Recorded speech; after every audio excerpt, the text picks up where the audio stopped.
You think you have the right to look at me? You piece of trash! Bradley Knox growled, pressing Kendrick Moore's head to the pavement, his knee grinding down so hard that blood seeped through his fingers. You open your mouth again, and I'll knock your teeth out. You hear me? His voice rang out in the middle of a Houston street, bystanders shouting, cameras raised. Then something metal hit the ground, a silver badge engraved with U.S. Special Operations. Knox froze, his jaw tightening. Who are you? The son of the one you'd never dare touch, Kendrick hissed through bloodied teeth as the whole street erupted in a roar of outrage. If this happened right in your own state, would you stay silent or speak up? What state are you in? Midday in downtown Houston, the sun beat down like it was trying to melt the pavement. Heat rising from the asphalt warped the air. On the sidewalk, Kendrick Moore, a 17-year-old boy, leaned against a streetlight pole waiting for his mother to finish picking up lunch. In his hand was a warm bag of pastries, the smell of butter and flour drifting gently on the breeze. His headphones played softly, the steady rhythm of drums filling the space between the crowds moving past. The street was unusually busy. Fire trucks and buses lined up behind one another, sirens and shouting tore through the thick heat. Kendrick squinted across the street sunlight bouncing off a glass window. Stung his eyes, but he still tried to see if his mom had come out of the store. An engine stopped near the curb, a white patrol car with a blue stripe along its side. The window rolled down, wind kicking up light dust. From the driver's seat, Officer Bradley Knox leaned out, his voice hoarse and dripping with arrogance. "Hey, kid, what are you doing here? Selling something illegal?" Kendrick, startled, pulled out his headphones and gripped the pastry bag tighter. He looked at the man, not angry, just confused and a little afraid. "I'm waiting for my mom," he said, voice quiet, clear. Knox narrowed his eyes, and the cold and contemptuous stare ran from Kendrick's head to his feet. A dry smile appeared on his sun-tanned face as he spoke slowly, each word landing heavy in the stifling air. "Waiting for your mom, huh? That's a new one. Troublemakers love saying that, pretending to be all innocent, then slipping away when I turn my back." Kendrick looked up, sunlight glaring straight into his eyes, but he didn't flinch. "I haven't done anything wrong." Knox leaned on the car door and sneered, "Is that so? You standing around here like this looks pretty suspicious to me." People started to notice. A few glances paused. The middle-aged man shook his head and kept walking, avoiding trouble. Kendrick took a breath, his face slick with sweat. He stepped half a foot back, his voice low but steady. "I'm just waiting for my mom, officer." Knox stepped out of the car, the sound of his boots hitting the pavement sharp. Sunlight caught the radio and handcuffs on his belt. "Officer, huh?" he mocked, so polite. "What did you rehearse that to dodge charges? You think a few respectful words are gonna fool me?" Kendrick swallowed hard. He knew any explanation was pointless. The man had decided he was a criminal the moment that window rolled down. Knox came closer, heat from the car, and his breath thickened the space between them. "I'll ask again, what are you doing here? I'm just waiting for my mom to get food." "I swear," Kendrick said. "Where is your mom? In that store. What's her name?" "Angela Moore." The moment the words left Kendrick's mouth, Knox smirked again, his eyes flashing with mockery. "Moore, huh? That name does ring a bell. Most of the Moores around here are already in the system. Won't take me long to pull that up." Kendrick took a deep breath. The sharp smell of burning asphalt and exhaust made him want to turn away, but Knox was already blocking his path. "Hands up, I'm going to search you," he said. I just have a bag of pastries," I said. "Hands up," he barked loud enough to make pedestrians stop. Kendrick slowly raised his arms and the bag fell, paper tearing open as the pastries rolled onto the street. A few people noticed, some pulled out their phones. Others stepped back. Knox glanced at the bag, then at Kendrick, the smile on his face turning sinister. "Where'd you get the money for that?" Kendrick frowned and answered, "From my mom." "Yeah, your mom must be really good at collecting benefits," he said, dragging out the words. "I've seen her type plenty." Heat surged through Kendrick's chest and he spoke fast. "You're insulting my mom." Knox raised an eyebrow. "So, what, I'm insulting you too. What are you gonna do about it?" The air froze, the only sound screaming of cicadas in the background. Kendrick bent to pick up the bag, but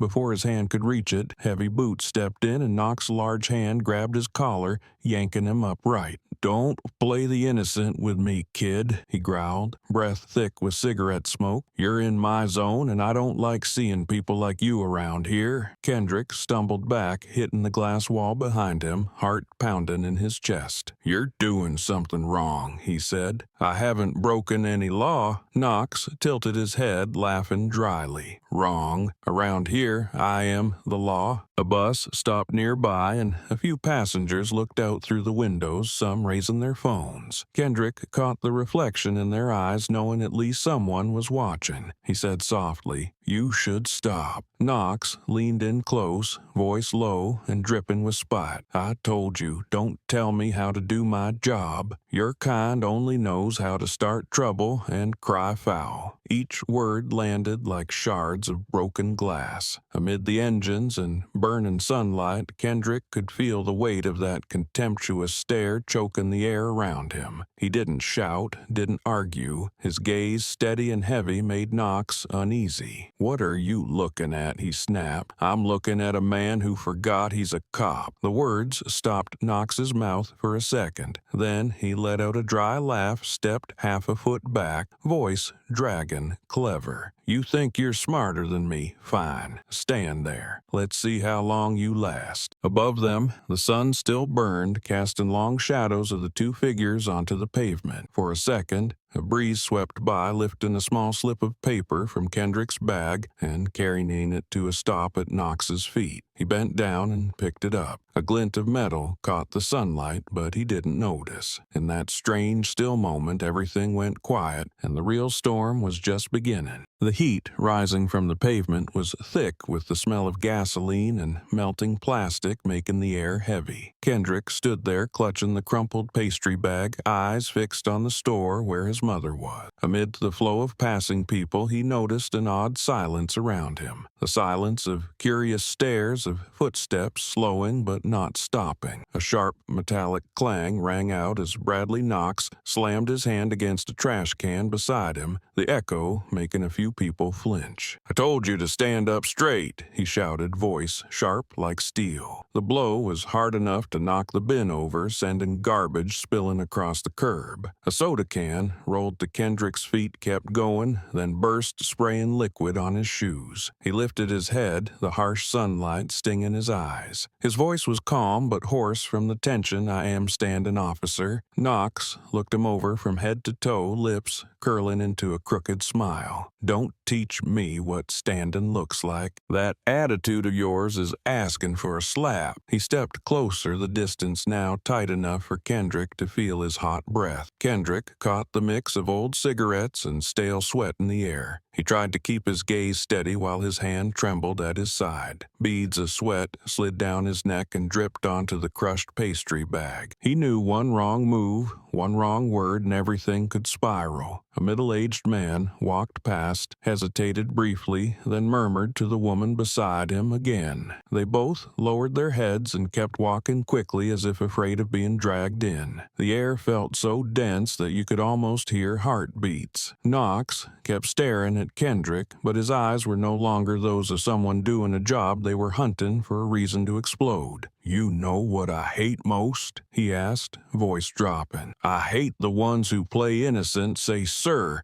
with every sentence, but inside, They're plotting how to fight back against cops. Kendrick took a deep breath, trying to keep it even. He knew Knox was pushing him toward a reaction, baiting him for something to twist. "I'm not trying to fight anyone. I'm just waiting for my mom," he said, voice low but clear. Knox narrowed his eyes, a flicker of anger flashing. "I don't care about your family story. You think bringing up your mom's gonna make me go easy?" The question sliced the air like a needle, and a few people nearby took a step back. Kendrick swallowed hard. He wanted to say more, but stopped. He saw something else in Knox's eyes, something older, some fury brought from another place that didn't belong in this moment. Knox suddenly gave a dry laugh, one that sent a chill down the spine. "You people always act the same. The look in your eyes, the way you talk, it's all just testing me to see if I'll believe it. I've done this job for 15 years. I can spot trouble at a glance." Kendrick tightened his grip on the edge of the bag, voice shaken. "Officer, I haven't done anything wrong." The words had barely left his mouth before Knox flared up, grabbing Kendrick's shoulder and squeezing hard enough to rack his collar. "I hate that phrase. Haven't done anything wrong. You think that doesn't sound like a challenge to me." More people on the street began to stop. A young woman quietly pulled out her phone and started recording. The wind passed through, carrying the acrid scent of hot plastic. Kendrick could feel the stares pressing in a mix of fear and shame,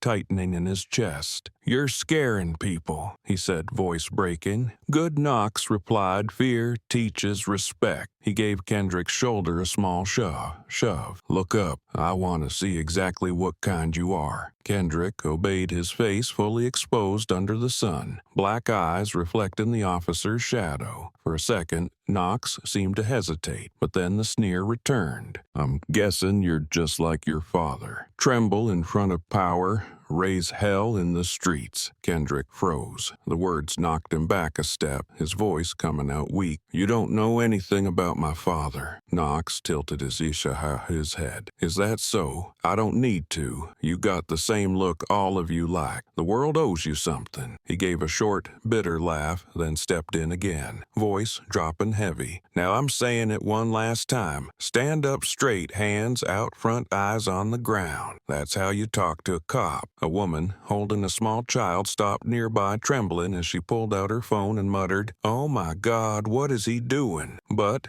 no one dared step in. Knox snapped around and barked, "Put the phone down. This is police business." The shout made the child scream. Kendrick looked around. The scene crushed his chest like a vice. He said under his breath, "You're making everyone afraid of you." Knox turned back, eyes bloodshot. "Good. They should be. I'm here to keep order, not be friends with people like you." Wind kicked up again, dust sticking to Kendrick's collar and sweat. He bit his lip, holding himself together. Only one thought echoed in his mind. Wait for his mom, just endure. Knox didn't move. He crossed his arms, looked Kendrick over, then smirked. "Those shoes look expensive. Probably fake, right?" The question landed like a jab. Kendrick didn't answer. "Silent, huh? No matter what I say, you say nothing. Let me tell you something. This kind of silence pisses me off." He stepped in closer, his voice dropping to a hiss. "You think I don't see that look? That looks like I'm the bad guy and you're the good one. I've seen that look 100 times and they all ended up in cuffs," Kendrick said quietly, "because you chose to arrest them, not because they deserved it." Knox narrowed his eyes, his breath, heavy lips pressed tight. For a moment, the entire street seemed frozen. Sunlight reflected off his police cap, flashing a thin streak of light. A bead of sweat rolled down Knox's neck, but his eyes never left Kendrick. "What did you just say?" Kendrick drew in a breath, his voice unsteady. "I said you're wrong." Knox's breathing rumbled like an engine turning over. He clenched his jaw. "Good, real good, kid. Just stand right there. I'll show you what wrong really means." His fists tightened, knuckles cracking, and he stepped forward once, then paused. The whole block went silent, nothing left but wind and the pounding of hearts. Everyone nearby knew the storm was seconds away and no one dared intervene. Kendrick stayed where he was, eyes wide, locked on the officer, the light in his gaze like the last flicker of calm before everything shattered.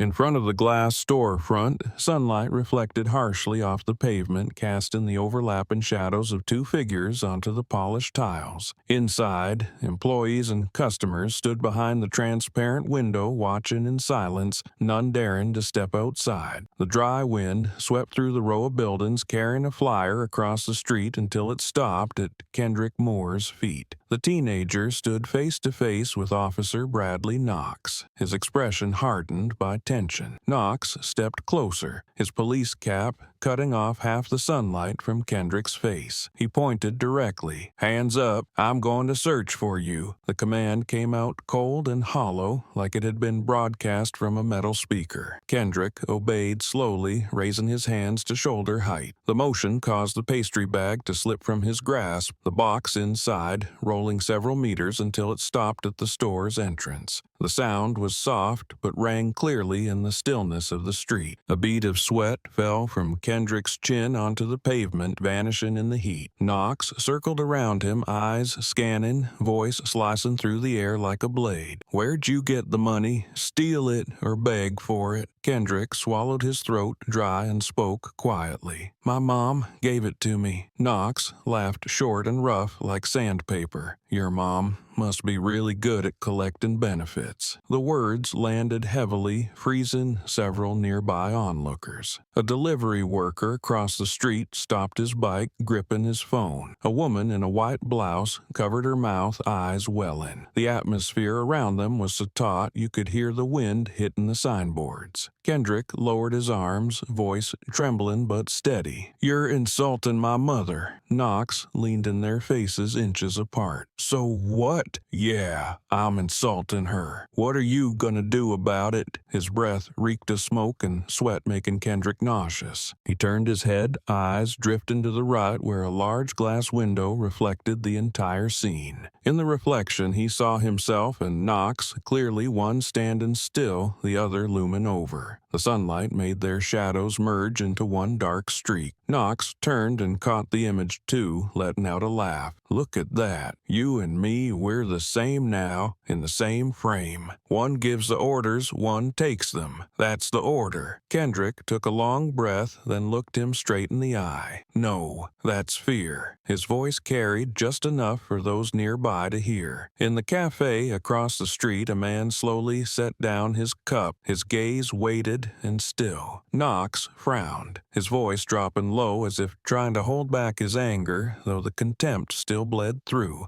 "You'd better watch your mouth. You don't understand how this works, kid. All I have to say is resisting an officer, and your life's over." Kendrick answered, his voice light as air. "That sounds familiar. I've seen it online." A flicker of irritation flashed in Knox's eyes. He reached toward his belt, adjusting his radio, then growled, "You trying to be smart with me? No, I'm telling the truth." At that moment, a bystander began recording, hands trembling with fear, but still holding the phone steady. Knox noticed, turned his head, and a flash of rage crossed his face. "Put the phone down," he sarked. The person flinched, stepped back, but kept filming. Kendrick stood in between, feeling the fury in front of him building by the second. Knox's breath came faster as he shouted, "I'm not going to say it again. Hands up, face the wall." Kendrick stayed silent, eyes locked forward, unmoving. Knox stepped in, raised his hand, and suddenly shoved him hard in the shoulder. The unexpected push sent Kendrick stumbling his back, hitting the glass with a sharp thud,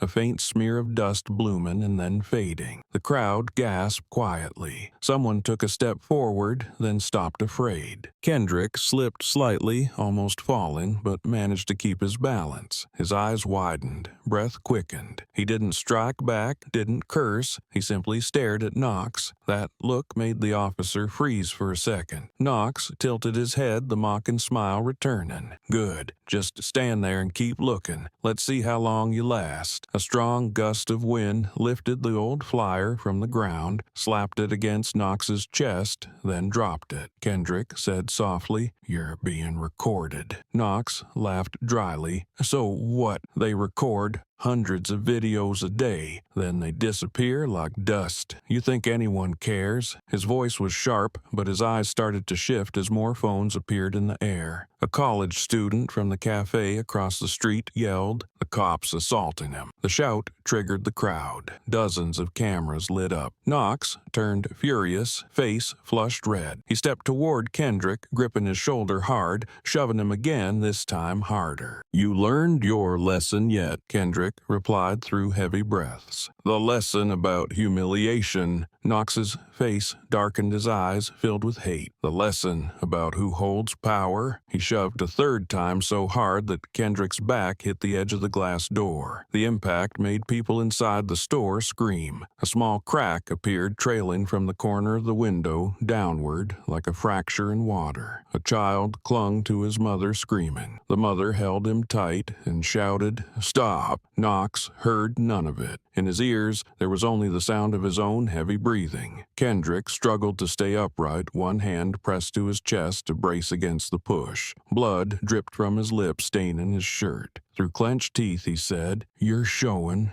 everyone exactly what you are." Knox growled, "I'm a cop." "No," Kendrick replied. "You're the evidence." The crowd around them erupted with voices. Some people stepped forward, others brought their phones closer. Knox realized all eyes were on him now, and his anger shifted to confusion. He backed off half a step, then suddenly turned to the woman recording. "Turn that off, or I'll arrest you right now." But she didn't stop. The phone stayed aimed at him. The screen's glow lit his face, showing the sweat trailing down his temple. Kendrick bent to pick up the pastry bag, his hands shaking. "I didn't do anything wrong," he said, his voice barely above a breath. Knox looked at him, and in his eyes was both fury and something else, something like fear, a vague fear that he had already gone too far. Behind them, another police car approached, its siren growing louder even as it stayed distant. Kendrick looked up, his gaze sharpening. "Do you think they'll believe you, or this video?" The question made Knox clench his fists, but he didn't answer. The wind rose again, sunlight hitting the crack in the glass, sending out a sharp glare like a warning. The midday sun cut across the street like a hot blade, throwing sharp patches of light that made the entire block feel like it was on fire. Wind whipped around, fine dust circling, clinging to sweat and skin, making the air even heavier. Kendrick Moore stood upright, his hand clenched so tightly that his knuckles turned white. His lips trembled, but his voice came out rough and steady. "You're crossing the line." The words weren't loud, but they stopped the sound of Knox's footsteps cold. For a brief second, the two locked eyes, one holding power, the other holding on to the last shred of dignity in front of a crowd. Knox squinted, the sun reflecting off the badge on his chest like a flash of steel. The line he scoffed, voice dry and bitter like rusted metal. "I am the line here." He stepped closer, his breath hot with smoke and tobacco. "In this city, when I say you broke the law, you broke the law. When I say stop, you stop. When I say you deserve a slap, you get your face ready." Kendrick stepped back, his spine nearly touching the cracked glass. Sweat slid down his face, but his eyes never looked away. In the silence, Knox smirked. His hand snapped up fast and forceful, as if he poured every ounce of rage and contempt into the strike. The slap rang out sharp and stinging like a whip cracking in the street. The entire block froze, that sound echoing in the minds of everyone watching. Kendrick's head jerked sideways from the impact, his body swayed, his hair thrown wild by the blow. A red mark bloomed across his cheek, his eyes burned, and his ears rang with pain and shock. A strong gust blew through, sweeping up old newspaper pages, spinning them around their feet. Knox stood tall, breathing hard, then spoke in a flat, satisfied voice. "See, I told you. That's how you teach people what order means." He adjusted his cap, glanced around, trying to appear calm. Kendrick didn't move, his fists clenched, his whole body trembling, not from fear, but from the effort to hold down the fury rising in his throat. His voice rasped, "You just hit a kid in front of everyone." Knox gave a dry laugh. "A kid? You think I care how old you are? You talk back to a cop in the middle of the street, I call that a threat." A woman near the flower shop screamed her voice high and shaken with rage. He just hit that boy. Her words struck like a spark tossed onto dry leaves. Murmurs broke out from all directions. Several phones were lifted immediately. Across the street, a man raised his camera hands, shaken so much the video shook, but he kept filming. A group of students poured out from a nearby cafe, one of them shouting, "Get this on video, don't let him walk away." Knox spun around, his eyes burning red, and shouted, "Put the phones down, all of you." His voice cracked with rage, but the louder he yelled, the more cameras were raised. Shutters clicked, videos started recording. A middle-aged man whispered, "God, he's really lost it." Kendrick's breathing was sharp, the air thick with dust and metal. He spoke slowly, his voice low but clear in the silence. "You're being filmed." Knox moved closer, close enough for Kendrick to see the pulse jumping in his neck. "Good. Let them film," he said. "Let everyone see how cops deal with stubborn punks like you." He reached out to grab Kendrick's collar again, but Kendrick stepped aside. His eyes burned with fury, now no longer fear. "You think they'll see you as a hero?" Kendrick asked, voice steady and deep. The question cut like a blade in reverse, stopping Knox for half a second before his rage flared hotter. He raised his hand to strike again, but a woman's voice rang out from the crowd. "Touch him one more time, and I swear I'll post this everywhere." Knox turned toward the voice, his eyes filled with hate. "You want to get arrested, no?" She said, her phone still steady in her grip. "I want you to remember my face when the trial starts."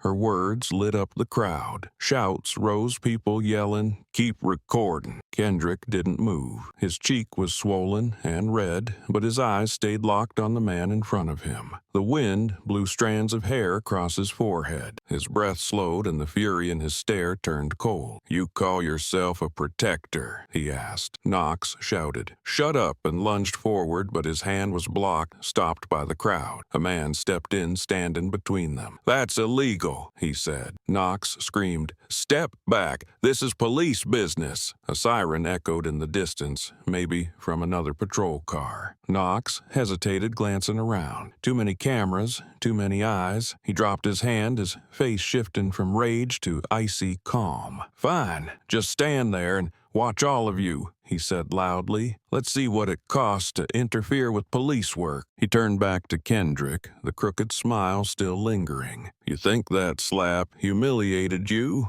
I call that a lesson." Kendrick replied, his voice quiet, clear. "A lesson in power or in cowardice." Knox yanked his arm, pulling him close. "A lesson in who's in control." The clink of metal echoed from the radio on his shoulder, the sound ringing down the street like a warning. The crowd pressed in, tighter, phones ready. Everyone knew they were witnessing something far beyond a routine confrontation. A child in the crowd asked his mother, "Why did that man hit him?" The mother answered softly, eyes fixed on the scene. "Because some people think they're bigger than justice." Her words drifted in the wind, quiet but heavy. Kendrick looked at Knox, his lips cracked and bleeding, his eyes detached. He knew the sting wasn't just on his cheek, but in the conscience of everyone watching. Knox remained still, taking a breath, trying to regain composure, but in his eyes flickered something close to panic. The sirens drew nearer, their red and blue lights reflecting off the cracked glass behind Kendrick. Dust swept through the air haze, filling the space, the acrid smell spreading. In the harsh glare of Houston's midday sun, everyone understood the line had been crossed. That slap was no longer the act of an officer, but the first fracture in the wall of trust between the people and those meant to protect them.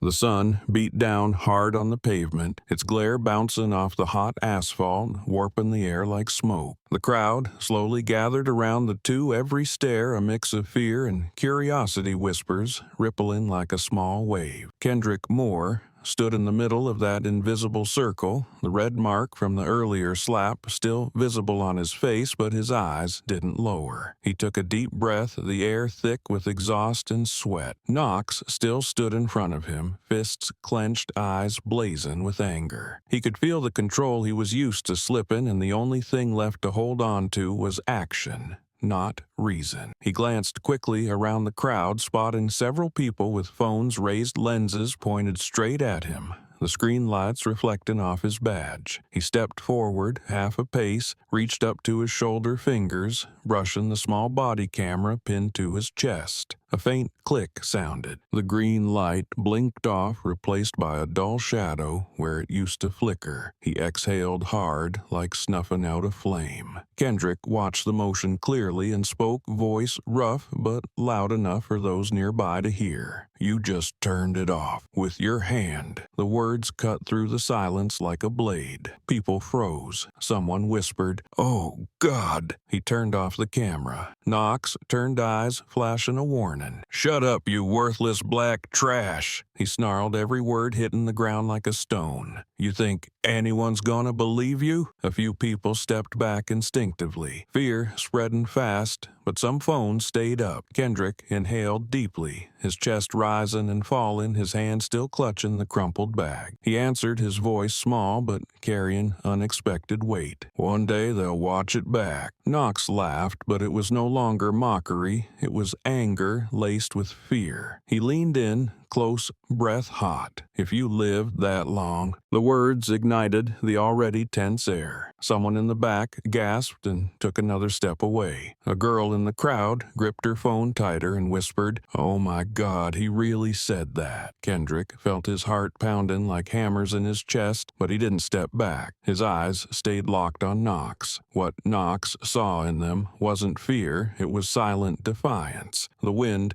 passed through, lifting a thin layer of dust that clung to their shoes. Knox looked around, searching for something to say, some way to cover the unraveling. "Keep recording, you'll learn. This is how you teach the lower ones respect," he shouted, almost as if performing for himself. His voice echoed, mixed with the hum of engines and the crowd's strained breathing. Kendrick stayed still, his voice rising, clear and sharp. "Respect doesn't come from fear." A man in the distance called out, "The kid's right." Knox spun toward the voice, yelling, "Who said that?" No one answered. Silence settled, but every pair of eyes fixed on him felt like 100 needles pressing into the back of his neck. He turned back, his eyes meeting Kendrick's again, and this time there was something in them that truly unsettled him. A kind of stillness he didn't understand, a calm that only made his anger burn hotter. He stepped forward again, shoving Kendrick hard in the shoulder, making him step back half a pace. "You think that's gonna soften me?" "No," Kendrick answered, his voice low, "but it shows everyone who you really are." Knox's face twitched, the muscles in his neck tightening. He leaned in close, voice raspy in Kendrick's ear. "I'll make you regret opening your mouth." Then he shoved him again, harder, slamming Kendrick's back into a nearby lamppost. The hit made Kendrick's head spin, but he stayed on his feet, legs shaken from tension and heat. Someone in the crowd shouted. He turned off the camera and hit the kid. The words echoed, and more phones were raised, the flickering lights of screens like countless watching eyes. Knox yelled, "Everyone back off. This is a police matter," but no one moved. Some stepped even closer. Kendrick turned his head and saw the glow of dozens of screens aimed at them, reflecting off the shadows he and Knox cast. "You think you can hide all of it?" he asked, his voice rough with pain. Knox didn't answer. He stepped in his hand, gripping the gun at his waist, not drawing it, but leaving it there long enough for everyone to see. A wave of silence swept over the crowd. Everybody tensed. Kendrick stared at the hand, his voice catching. "If you pull that gun, you won't be shooting me. You'll be shooting that badge on your chest." The words sliced through whatever pride Knox had left. His face twitched, lips pressed tight, eyes burning with violence. Slowly, he let go of the gun and dropped his hand. Then he jerked his chin, faced the wall. Kendrick didn't move. His eyes stayed on the crowd behind, on the people holding phones, the ones who had seen everything. "What are you afraid of?" he said. "Afraid they'll see who you really are." Knox clenched his teeth, stepped forward, and grabbed Kendrick's collar, pulling him so close their breath mixed with the scent of blood seeping from the corner of Kendrick's mouth. "Watch your words," he hissed through gritted teeth, because every one of them can make you disappear. Kendrick didn't reply. He just looked at him. That look made Knox let go, yanking the shirt back toward himself. His face flushed red with rage, but somewhere beneath it there was a flicker of fear, the kind that came from losing control in front of a kid he thought was beneath him. Outside, the distant wail of another patrol car's siren echoed through the street, a signal that someone had called for backup. The crowd started to murmur more quietly, people exchanging glances, someone live streaming. Knox looked around, his breathing fast and heavy, his hand trembling slightly. Kendrick remained in the light sweat running down his cheek eyes, steady. "You just turned off your only witness," he said. Knox turned back, smirked. "Witness? I'm the law here." The words had barely left his mouth when a phone rang somewhere in the crowd, its tone threading through the tense silence. Someone whispered, "The video's already online." Knox froze, snapping his head toward the voice, and saw a young man filming live streaming. Under the glaring sun, the image of him and Kendrick was being broadcast everywhere, and the sound of his angry breathing rang clear through the mic. The air cracked open. The crowd stepped back in fear. Knox stood in the center of it all, feeling like the whole world had just seen the one thing he meant to hide. The anger in his eyes hadn't exploded yet, but fear had already slipped in, trembling in his fingers as they touched the dead camera on his chest, the same one he thought would let him bury everything. The sound of a siren pierced the intersection, sharp and long, like it was cutting through the air. The sun still poured down like fire, the heat bouncing off the asphalt, making the road blur, casting a blinding glare. The scene in the street had become the center of the entire block. Bradley Knox was on top of Kendrick Moore, his hand pressing down hard on the boy's shoulder, shouting over the roar of engines and the wind. "Stay down. Stop resisting." Kendrick tried to turn breath, ragged, his voice hoarse but firm. "I didn't do anything wrong." His words rang out, blending with the voices of bystanders, flaring like the last protest in a crowd reaching its boiling point. A long-haired student in a black jacket broke through the line phone held high. "Record it. Get all of it." His voice rang like an alarm, triggering dozens more to raise their phones. The glow of screens lit Knox's face, showing every bead of sweat on his forehead. He shouted, "Back off. That's an order." No one backed down. Footsteps, shouting, and gasps rippled through the crowd. A woman near the curb screamed, her voice trembling, "Let him go. He's killing that boy." Knox heard her, but didn't let up. "Shut up," he snapped, his voice cracking. His hand pressed harder on Kendrick's shoulder, forcing the boy's head to the burning pavement. The smell of dirt and scorched rubber filled Kendrick's nose. He raised an arm to push away, but Knox's grip was too strong. "You're hurting me," Kendrick gasped, his voice breaking under the heat. Knox roared, losing control. "Didn't you hear me? Stop, you piece of trash!" His scream lit a fire in the crowd. A middle-aged man yelled, "He's beating a kid." Another voice followed, "Call 911. Somebody call." People surged forward, some blocking traffic, others kneeling to get a better view. A truck halted mid-lane, the driver jumping out with a phone to film. Car horns blared from behind as traffic jammed. For a few minutes, the city held its breath, every eye locked on the spot where Knox had a child pinned to the ground. The sun beamed down, catching the badge on Knox's chest, its reflection turning his face bright red. A sudden gust of wind scattered dust and torn paper. In the middle of the chaos, a small metal object slipped from Kendrick's pocket, rolled a few times, and came to rest beside Knox's boot. The sound was faint, but in the crowd's stunned silence it rang like a bell. Knox looked down and saw a glint of metal. He bent over and picked it up. In his palm was a small silver tag, bright and smooth, engraved with thin but unmistakable letters, U.S. Special Operations. He squinted, read it again, then looked up at Kendrick, his voice catching for a beat. "What the hell is this?" Kendrick lay on the asphalt, blood at his lips, his gaze steady and disturbingly calm. He spoke softly, almost like a warning. You should put it down." The words made Knox freeze his hand, trembling slightly, the tag glinting in the sun, casting silver light across his face. Someone in the crowd saw it and asked loudly, "What is that?" Another replied, "Looks like a military tag." The murmurs spread like ripples, quickly growing louder. Someone added, "I think it's a special operations badge." The air shifted, the crowd's anger, now laced with confusion. Every camera turned toward the object in Knox's hand. He looked around, the feeling of being surrounded becoming real. He almost threw the tag away, then hesitated. Thought flashed through his mind. If it's real, who did I just touch? His throat went dry, sweat pouring down his neck. He looked back at Kendrick, who was still lying still, his eyes unchanged. Knox inhaled, tried to steady his voice.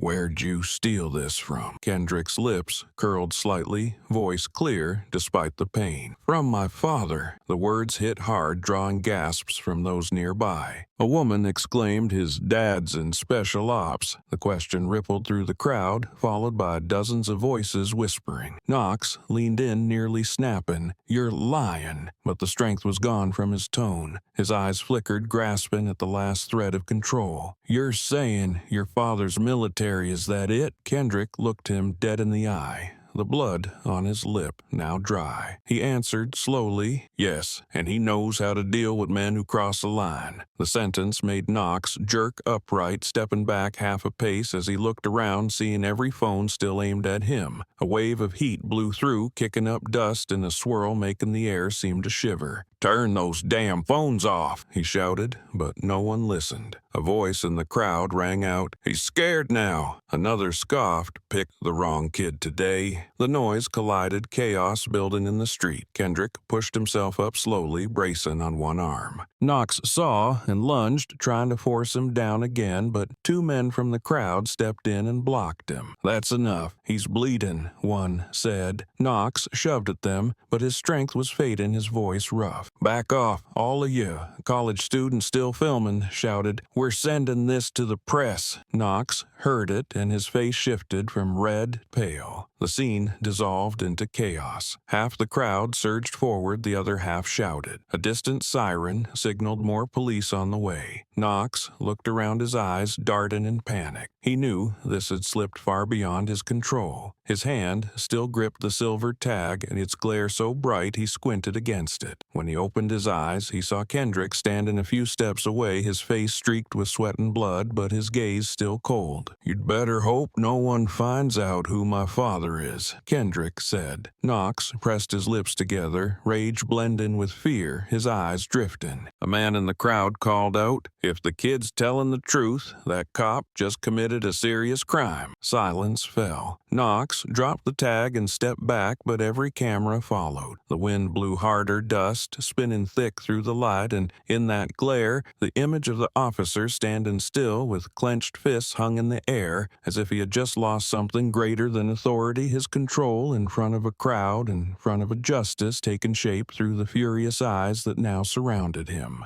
In an instant, the entire street seemed drained of sound. The blare of sirens, the shouting, even the wind through the trees disappeared, leaving only the pounding of hearts and the heavy breathing of two people facing each other at the center of outrage. The sun still blazed, reflecting off the cracked glass behind Kendrick Moore, its glare blurring over the dried blood on his lip. Bradley Knox, his face drenched in sweat, stood in front of him, hands trembling, eyes dark. His whole body was consumed by blind rage. Anger no longer aimed at the boy before him, but at the loss of control swallowing him under the eyes of hundreds. Kendrick was still standing, though barely steady. He took a deep breath, chest heaving in the thick heat, struggling to stay balanced amid the swirling dust. Knox saw that look, not pleading but defiant, and it shattered what was left of his reason. "Bow your head," he roared, voice hoarse and strangled. Kendrick replied, breath weak but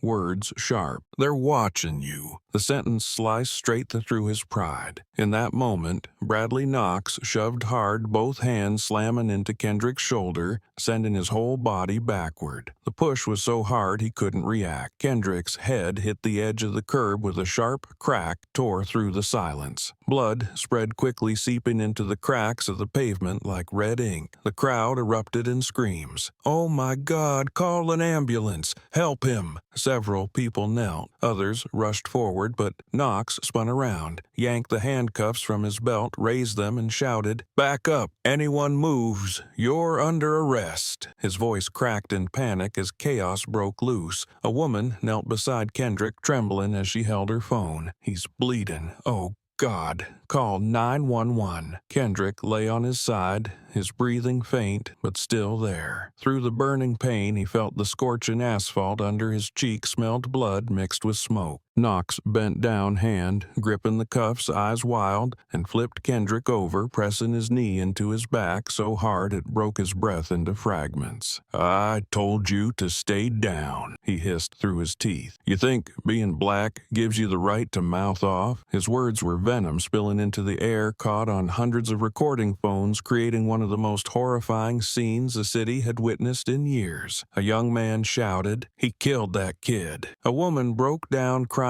tears streaming as she turned away, unable to watch. The middle-aged man holding the live stream stepped back a few paces, his hands shaking so badly the image wavered. In the video, Knox's arm could be seen pressing down hard, Kendrick's blood spreading across the pavement, sunlight hitting it until it burned a blinding orange red. Kendrick struggled to breathe, his vision fading, his ears ringing with shout and the pounding of feet all around. He tried to move, but the man's weight pressed on his back like stone. Each breath came short and ragged. Through the haze, he saw Knox's face blurred and the light twisted and distorted as if through fogged glass. "Stop," he tried to say, but the words broke apart, nothing more than wind in his throat. Knox didn't hear or pretended not to. He gritted his teeth, pressing down harder, his voice a growl. "You should know your place." Another patrol car screeched to a stop at the end of the street. Two officers stepping out, but the crowd blocked their path, yelling,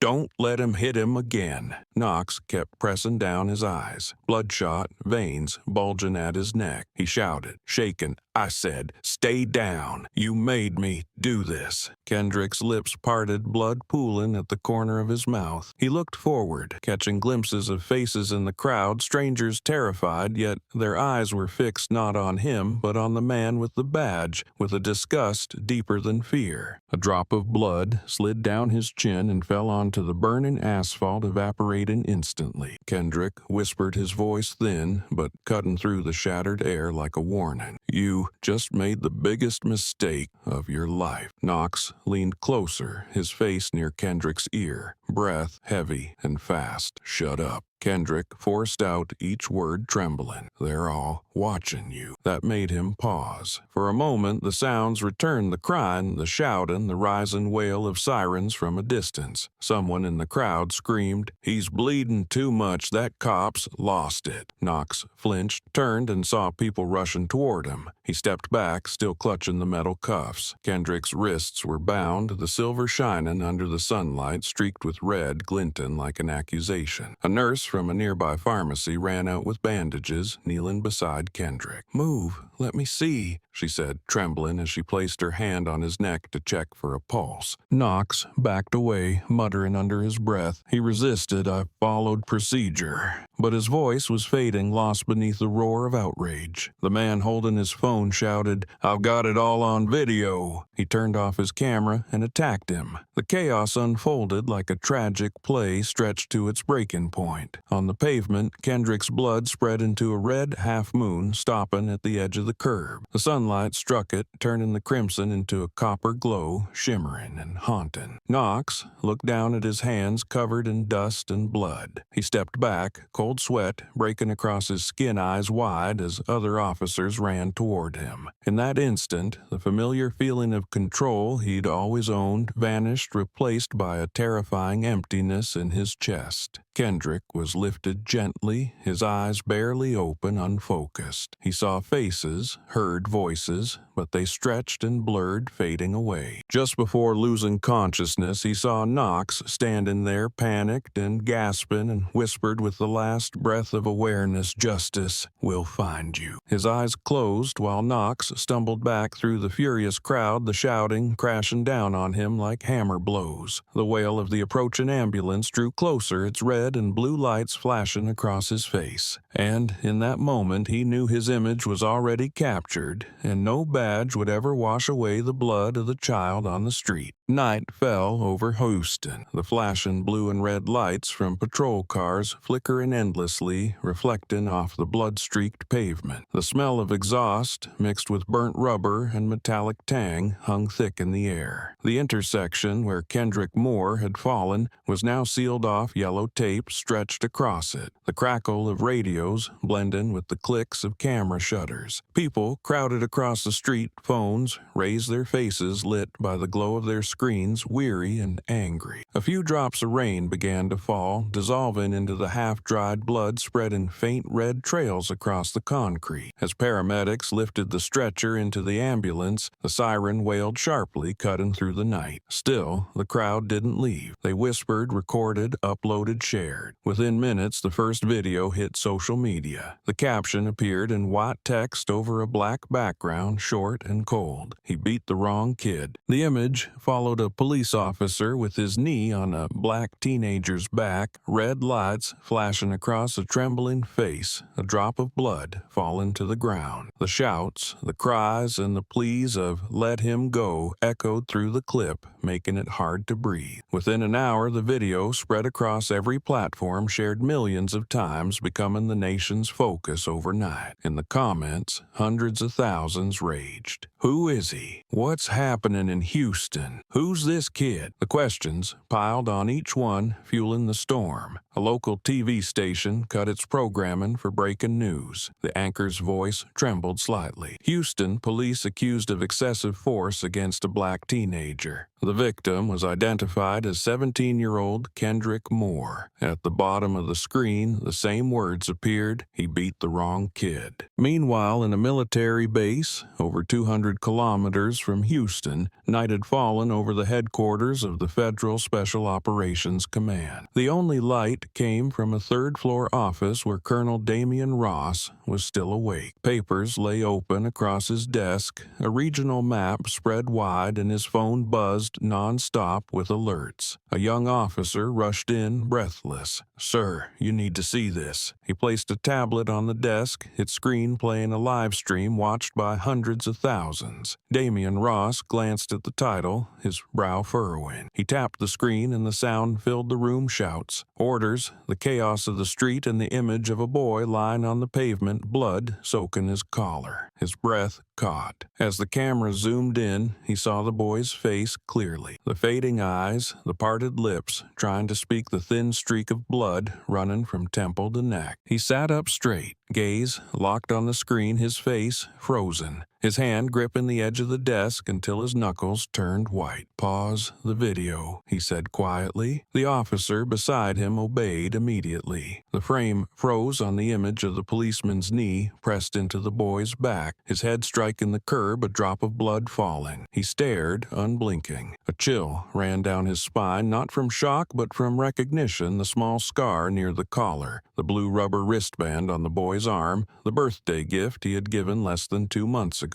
The officer next to him spoke softly. "They're saying the boy is the son of a military officer, but the identity hasn't been confirmed." Damian didn't respond. He reached out, zooming in on the boy's face. There was no doubt. It was Kendrick, his only son. The room was so silent he could hear the ticking of the wall clock. Damian leaned back, sitting upright, his eyes fixed on the screen. His lips moved, but no words came out. After a few seconds, he drew in a slow, deep breath, trying to steady himself, though his hands still trembled. His expression shifted from stunned to stone cold, the warmth that once filled his eyes during training Kanan now replaced by a hard metallic glare. The young officer stammered, "Colonel, should I—" Damien cut him off, his voice low, every word heavy as steel. "No, give me the name of that officer." The man nodded, fingers shaken as he typed quickly. In less than 10 seconds, Knox's profile appeared on the screen. Damien's eyes scanned it, stopping at the service record: Bradley Knox, 37, former soldier, trained under the Joint Tactical Program, 2010. His gaze darkened. The memory hit him. He had trained that unit himself. A cold wave crawled down his back. Outside the window, the wind howled and rain began to fall, drumming hard against the tin roof. Damien stood, walked to a cabinet, opened the bottom drawer, and pulled out an old wooden box. Inside, a military badge glimmered faintly in the lamplight. He took it in his hand, gripping it tightly. "It's him," he whispered, his voice nearly swallowed by the sound of rain. The young officer asked cautiously, "Colonel, are we going to notify the local authorities?" Damien didn't turn around. He placed the badge on the desk, his eyes locked on the video still playing on the screen. With each passing second, his anger settled, replaced by something colder resolve. He didn't shout or slam anything, but his silence made the entire room feel heavier. The flickering light from the screen reflected in his eyes that had seen war but had never seen anything that shook him like this. He bowed his head slightly and spoke, his voice low and firm, each word dropping like clashing metal. "That is my son." The officer beside him froze, his heartbeat seeming to stop. Damien didn't glance his way, still staring at the image on the screen where his son lay in a pool of blood surrounded by a crowd, while the man wearing the badge knelt down, his hands still stained. Outside, the rain fell harder. The flashing lights from patrol cars reflected through the window, casting streaks of blue and red like the heartbeat of a city under strain. And in that light, the warrior father sat unmoving, his gaze turned to stone, bracing for the storm ahead, a storm no longer from the sky but from within humanity itself. Early morning mist clung to the highway, the lights from the military vehicle stretching long over the damp road. Colonel Damien Ross gripped the steering wheel tightly, his eyes burning in the pale light of dawn. He hadn't slept all night. The image of his son, face bloodied, eyes blank before the lens repeated itself like a deep cut across his mind. The road back to Houston stretched endlessly, streetlights slipping behind him, and with every mile he passed, the fury inside him surged stronger. In his mind, there were no news reports or echoes of last night's rain, only the pounding heartbeat of a father chasing what the world had just stolen: justice. The vehicle crossed a bridge, the water below reflecting streaks of cold light. Damien rolled down the window, inhaling deeply the damp scent of fog and smoke filling his lungs, bringing back memories of nights he had led special ops in the field. Back then, he'd learned one truth: the man who loses control loses first. Now, even in the peak of his rage, his eyes stayed calm, fingers tightening lightly around the wheel, guiding the steel beast faster. Up ahead, an electronic sign lit up in bold letters: Houston, 45 miles. His gaze dropped slightly, and in a rough voice he said aloud to no one but himself, "Son, I'm on my way." Inside the Houston Police Department, the mood was the opposite. The internal meeting room was packed, newspapers showing Knox and Kendrick laid out across the table. The police chief kept his tone steady, suspended from duty pending investigation. The room fell silent, broken only by the soft tapping of a pen against the desk. Knox sat in a corner, arms folded, his expression half mocking, half indifferent. When asked for comment, he shrugged. "I'm not worried. Politics. It'll blow over in a few days." His tone was drawn out, full of confidence. A few colleagues exchanged glances. Some nodded slightly, others looked down to avoid his eyes. After the meeting, Knox stepped into the hallway, the same smile still on his lips. He lit a cigarette, exhaled slowly, and said to the officer beside him, "Media is blowing it up. It'll fade." He glanced at the mirror opposite him, checking himself with smug satisfaction. But in that reflection, he didn't see how many lenses were pointed his way from outside. Last night's video was still spreading now, airing on every national news outlet, accompanied by the caption, "Suspended Officer in Houston Brutality Case." At the same moment, inside Military Command Headquarters, his personnel file was being reopened. Damien pulled over at a small gas station, refilled his coffee, his gaze cold and sharp. His phone vibrated, and his advisor's voice came through the speaker. "Colonel, we just confirmed. That officer was part of the training program you personally led in 2010. Damien's hand froze midair. He replied slowly, "I remember. And now I know I have to take responsibility for what I created." He hung up, tossed the phone onto the passenger seat, and started the engine. The eastern sky had already lightened, the sun breaking faintly through the mist, but in his eyes this dawn brought no peace,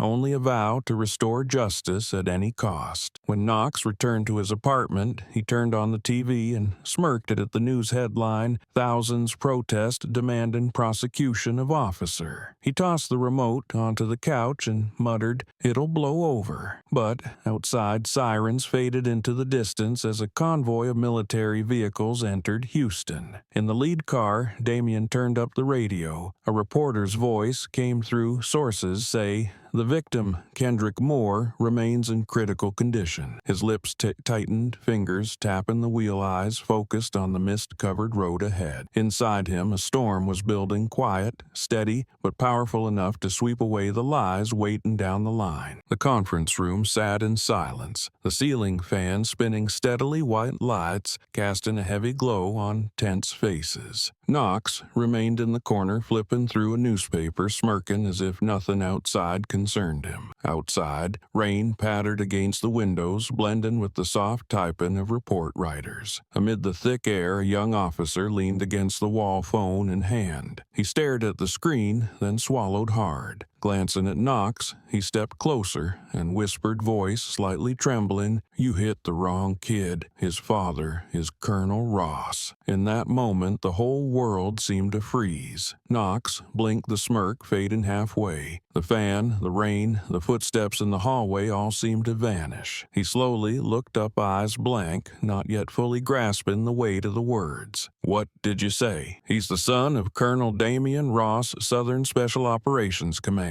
The officer replied quickly, as if afraid even the sound of his own voice might set off an explosion in the quiet room. Knox shot to his feet, the chair crashing behind him with a sharp thud, drawing startled glances from the others. He stepped back, chest heaving, his hand crushing the newspaper into a wrinkled mess. Sweat broke across his forehead, running down his temple. His throat burned, his breathing rapid. "No way," he whispered, "a black kid in Houston. How could he?" His voice choked off mid-sentence because even he knew this wasn't a joke. Colonel Damien Ross, that name cut through breath like a blade, a symbol in the military world known as a nightmare for anyone who dared disrespect code. Another colleague stepped forward, placed a hand on Knox's shoulder and whispered, "I'd better pray you're wrong." But in that man's eyes, Knox saw the truth had already been confirmed. He stood still, body stiff, feeling as if someone had poured a bucket of ice water over his head. His hand trembled, gripping a shirt button unconsciously, his fingers sliding over the fabric soaked in sweat. A chill shot down his spine, raising goosebumps. In his mind, images screamed, shouts, camera flashes, the silver badge reflecting light, and the boy's face staring straight at him without fear. Knox took another step back, bumping into the table, dropping the newspaper. The front page read, "Brutality Case Goes National." Faces in the room turned toward him, half curious, half pitying. "Is he really the colonel's son?" someone whispered. "It's confirmed," another replied. "Even the Pentagon knows." Knox heard that his eyes widened. Breath quickened, heart pounding so hard it ached in his chest. He turned, stepped into the hallway, and gripped the wall to stay upright. Cold sweat poured down his back, his shirt clinging tightly to his skin. Outside, the rain still fell. Yellow lights from the ceiling cast long streaks on the floor. Knox stood in the hallway, feeling the world around him shrink. Someone passed and said softly, "If I were you, I'd leave the city by morning." He didn't respond, his eyes blank, staring into the void ahead. Each drop echoed steadily, merging with his frantic heartbeat. In that vague fear, he understood that what happened yesterday was no longer about a cop and a kid. It was now a confrontation between a former commander and the man who had taken down his only son. And at the end of that road, Knox knew every excuse would be meaningless when the man with the rank of colonel came knocking.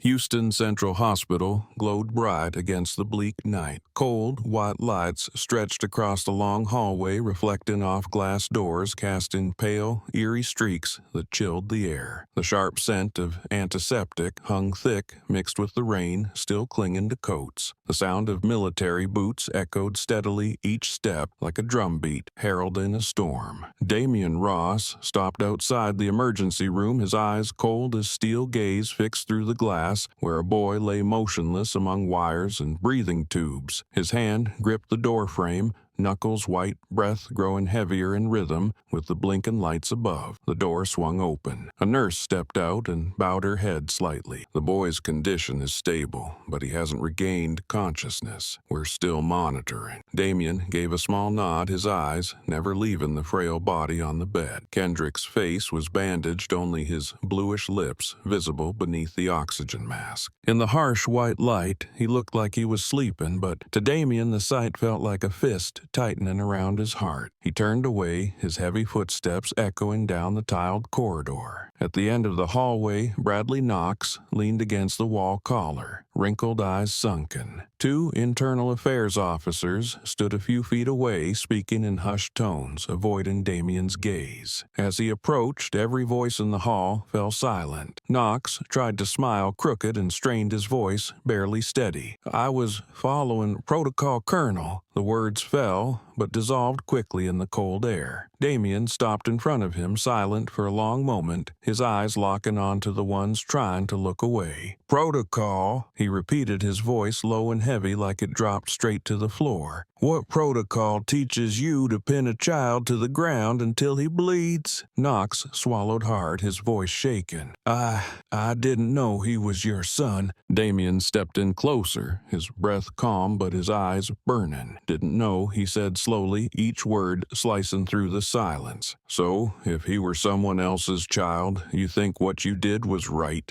Knox took half a step back, lips moving without sound. The hallway remained still. Only the steady beep of the monitor inside the room broke the quiet, each pulse ticking down to the storm being held back. Damien moved in until only an arm's length separated them. His voice dropped deep and cold. "When you pressed your knee into his back, did you even think about the name on your badge?" Knox hissed lightly, trying to hold composure. "I followed duty. I didn't intend to cause harm." Damien stared at him, unwavering. "You've confused duty with savagery, and you just turned the uniform you wear into a symbol of cowardice." A passing nurse stopped mid-step, caught a glimpse of the scene, then quickly turned away. Knox bowed his head, both hands clenched at the hem of his shirt, his voice falling apart. "I was just following orders." Damien tilted his head slightly, lips curling into a smile that carried no warmth. "Orders," he said. "I trained you, and I never once gave an order that required a man to turn off the part of his heart that still feels human." The air thickened. One internal affairs officer took a step forward to intervene, then froze, realizing this wasn't an argument. It was judgment. Damien turned his gaze toward the hospital room, the light reflecting across his face, highlighting the deep lines and exhaustion. He spoke softly, not looking at Knox. "You know you can convince the world you were just doing your job, but you'll never convince me that a man with a conscience could have done what you did." Knox said nothing. His hands fell to his sides, eyes fixed on the floor, face pale. Damien walked away, the sound of his footsteps echoing through the hall, each one pounding in Knox's head, burying him deeper in a rising dread. As the elevator doors closed behind Damien, the white light still caught the badge on his chest glowing like a verdict no judge needed to speak aloud. Damien Ross stood in front of Knox, the hallway's white lights casting sharp angles across his face, exposing every tense vein at his temples. The air between them hung heavy like smoke, pressed inside a sealed room.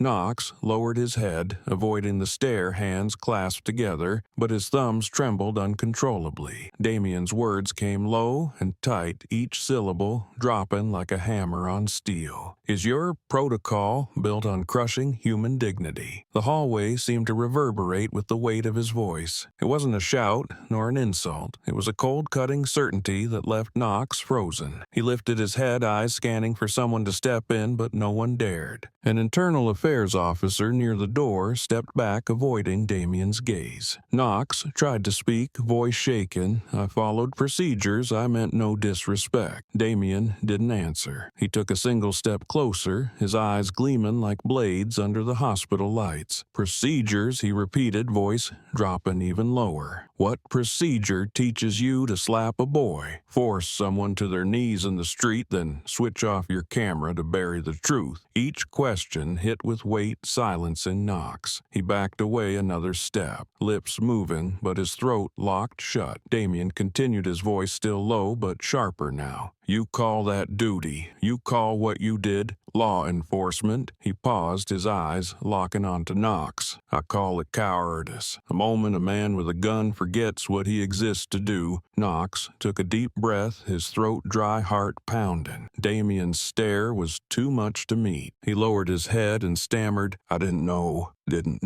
Damien cut in, his voice booming down the silent hallway. "You knew every punch, every second. You held his head down, and now you tell me you didn't know." A brief silence fell. Knox swallowed hard, eyes fixed on the floor. His fists clenched so tightly the knuckles turned white. Damien lowered his voice, slow and quiet, yet it made the air feel colder. "Do you remember who taught you to hold a weapon?" Knox froze, his eyes widening. Damien went on. "Who told you that a gun isn't just for shooting, but for protecting the ones who can't protect themselves?" The question echoed like a call from the past. Knox looked at him, lips trembling, unable to speak. In his mind flashed the image of a training ground long ago, a young officer standing firm in the dirt, voice steady, eyes unwavering. Damien Ross. Knox's face twisted, the muscles twitching as his breath came in gasps. "You," he stammered. "You are the one who—" Damien didn't let him finish. He stepped forward, his voice slow and cold. "Yes, I'm the one who trained you, and now I'm standing here to ask what you did with everything I once believed you could be." Knox backed into the wall, face drained of color, sweat soaking through his collar. The white lights reflected in his eyes, making him look like a man trapped inside his own failure. Damien stared at him for a few more seconds, then turned away, the hospital lights gliding over his shoulder, leaving behind a silence that pressed like a weight. Knox remained frozen, eyes wide, as he realized the nightmare he caused had reached the one man he never dared to stand against.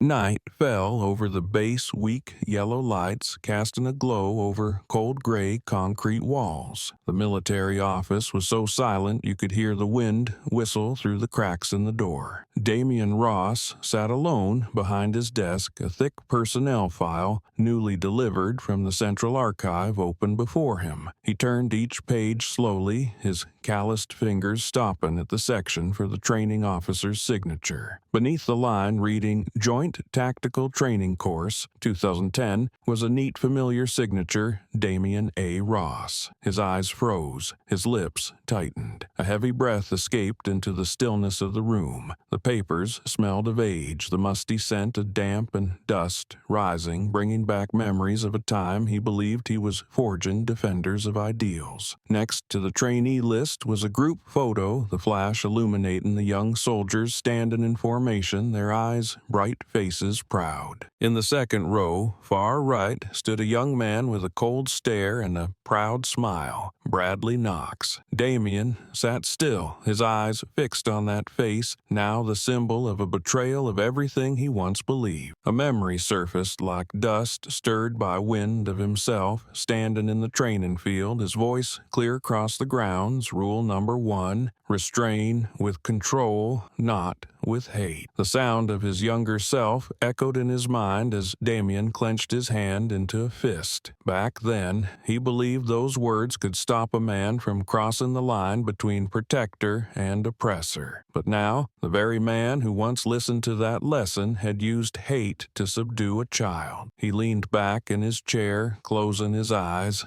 flashes of endless training sessions passing through his mind, moments where he taught recruits to stay calm under pressure to see the human in the enemy. Knox had once stood out always leading the drills, but there had been something in his gaze that made Damien uneasy. Something cold, not strong, but the ambition to dominate. Damien opened another report. The typed words, clear, trainee. Knox, excellent results disciplined, but exhibits a strong tendency for absolute control and scenario simulation. He folded the paper, rested his forehead on his hand, and whispered into the empty room voice, raspy, I saw it, and I didn't stop it. The confession faded into the darkness unheard by anyone, yet it weighed on him like guilt. Everything became clear. The connection between him and the man who hurt his son wasn't a twist of fate, but a chain of mistakes he had helped set in motion. The desk lamp cast a dim glow over his face, highlighting lines of exhaustion and bitterness. He picked up a pen and wrote a short sentence on the final page of the file. This trainee no longer carries the spirit of service. Then he paused, staring at the words, his eyes, red voice lowering. And his teacher must also bear responsibility for that. Outside, the wind still howled through the trees, tapping against the window frame like the steady ticking of time. Damien lifted his gaze toward the photo of his son on the desk. The soft yellow light fell across the boy's face in the picture, making it seem as if he were looking back at him silently forgiven. In that moment, he understood the confrontation ahead was not only between a father and the man who hurt his son, but between two men who once emerged from the same lesson, one who kept the teaching and one who betrayed it. The flickering yellow light on the ceiling continued to sway, casting shadows over Damien Ross's face as he leaned over the open file. He stopped on the final page where Bradley Knox appeared beneath his own signature. The blue ink now faded by time. His eyes narrowed. Slowly, his hand turned to the last page where the training motto was printed in bold, respect is a soldier's first strength. The words now cut backwards into his chest like a blade. Damien sniffed faintly, his broad shoulders trembling in the dark, and his voice, rasped, choked, barely loud enough for himself to hear, I made you and you killed my son. The words hung there, both confession and judgment of a man who had placed his trust in the wrong one. The weight in the room was thick, almost solid, broken only by the ticking of the wall clock, each movement dragging like it counted every breath he took. Damien raised his head, his eyes meeting the small mirror hung on the wall across. Reflected back was a man with graying hair, eyes burning through the darkness. Every wrinkle was a scar from past wars, but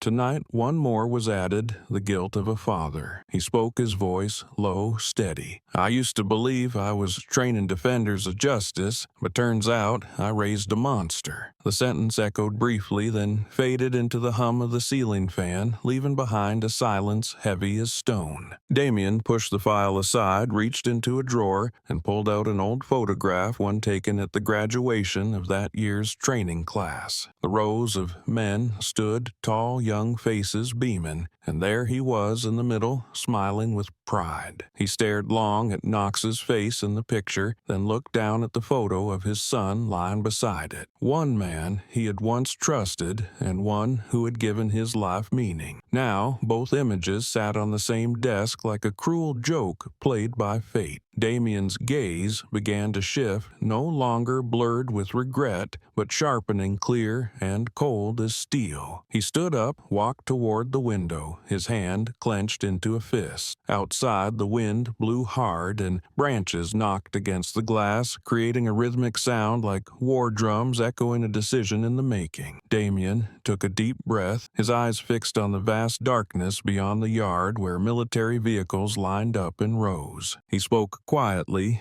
but his voice was sharp as steel. Justice doesn't need justification, it needs action. In that moment, all the pain, regret, and fury fused into a silent but relentless force. The yellow light cast across his face, and those eyes no longer belonged to a grieving father, but to a commander who had witnessed betrayal and knew how to restore balance through discipline. Damien stepped back to the desk, placed his hand over the two photographs, his fingers trembling slightly but steady. "One I once led, one I've now lost," he whispered, then slowly closed his eyes. When he opened them again, his gaze had changed no more. Weariness, no more guilt, only the calm resolve of a man who had chosen the path he must take. In the still room, the reflection of the light in his pupils glinted cold as metal, and in that instant it was clear the softness had vanished, leaving only steel, the kind forged from pain and fury.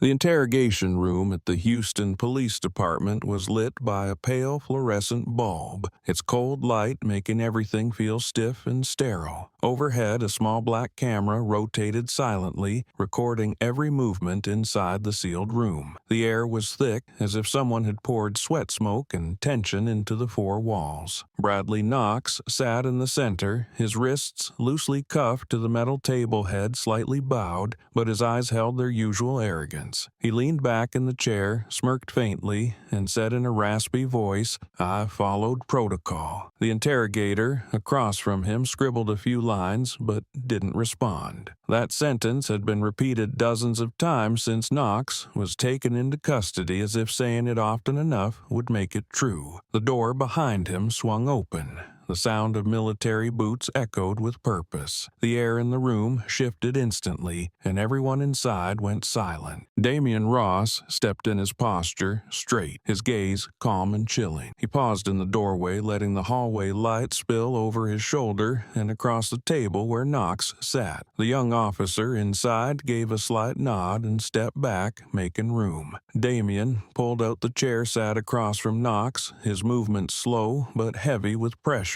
The red light on the camera above blinked on, indicating recording had resumed. "You know," Damien said slowly, his voice low and metallic, "every time you say, 'just doing my job,' someone innocent dies." Knox stiffened, lips tightening. For a moment he looked like he might grin, but it vanished when Damien's eyes locked on his. That gaze wasn't explosive with anger, it was calm enough to suffocate. "I followed procedure," Knox repeated, but his voice was weaker, missing the certainty it once held. Damien rested his elbows on the table, fingers tapping slowly, each beat echoing like a hammer in the sealed space. "Your procedure began with insults and ended in blood. You call that a job?" Knox inhaled sharply, trying to stay composed. He met Damien's eyes, his voice tense. "I didn't know he was your son. If I had, it would have gone differently." Damien tilted his head slightly, his expression darkened. "So, if it hadn't been my son, you think it would have been acceptable?" The question dropped the room into silence. Knox opened his mouth but froze his hands, tightening palms damp with sweat. Damien continued, his tone even and cold. "Do you remember anything I said when I trained you? Knox, I taught Olda to hold a weapon with reason, not ego, but you forgot. You turned justice into a tool for your rage." The light from the overhead bulb fell directly onto Knox's face,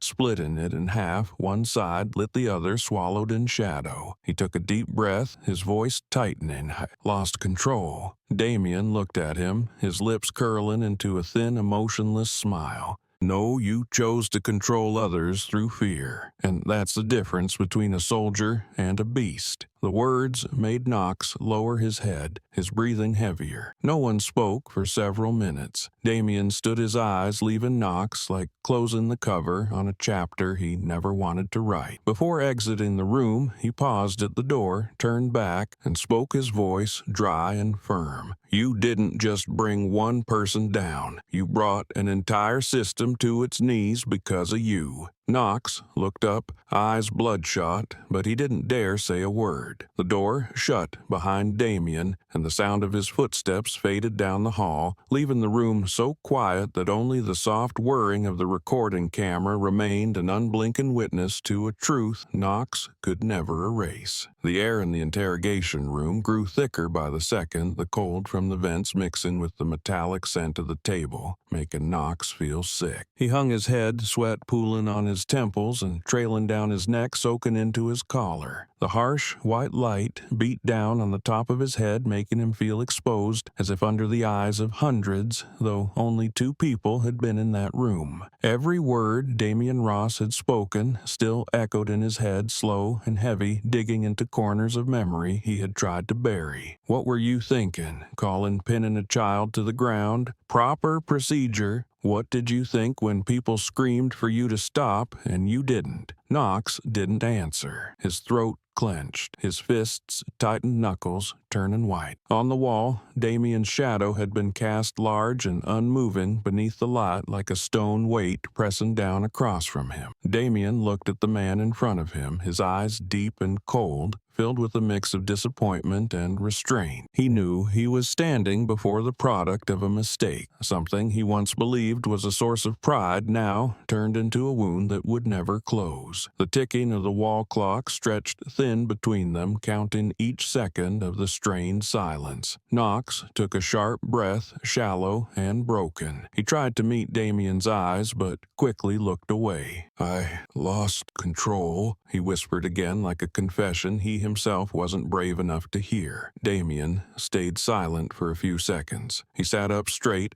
both hands resting on the cold metal table, then tapped it lightly. The sound echoed through the closed room, sharp and brief, but enough to make Knox flinch. You've got, he said, his voice raspy, ringing out like a verdict. The mission is to protect, not to hunt. The words dropped into the silence, heavy enough to snuff out even the sound of Knox's labored breathing. Damien stood, stepped around behind him, and placed a hand on the back of the chair. I taught you that 10 years ago on the very first day of training. I told you that strength only has meaning when it walks hand in hand with humanity. And now today, you make me ask, are you even still human? Knox lifted his head, eyes bloodshot, too ashamed to speak. The words crushed his chest, choking him like a stone pressed against his heart. He wasn't afraid of prison, and he wasn't afraid of losing his job. What terrified him most was the look from the man who had once believed in him. Damien exhaled deeply, hand sliding off the chair, his gaze softening slightly, though his tone stayed cold. I've seen many men die on the battlefield, but I've never seen anyone kill their own dignity the way you have. He paused, staring at Knox for a long moment, then continued. Justice may come late, but it will come. And you, wherever you hide, will have to face it. With that,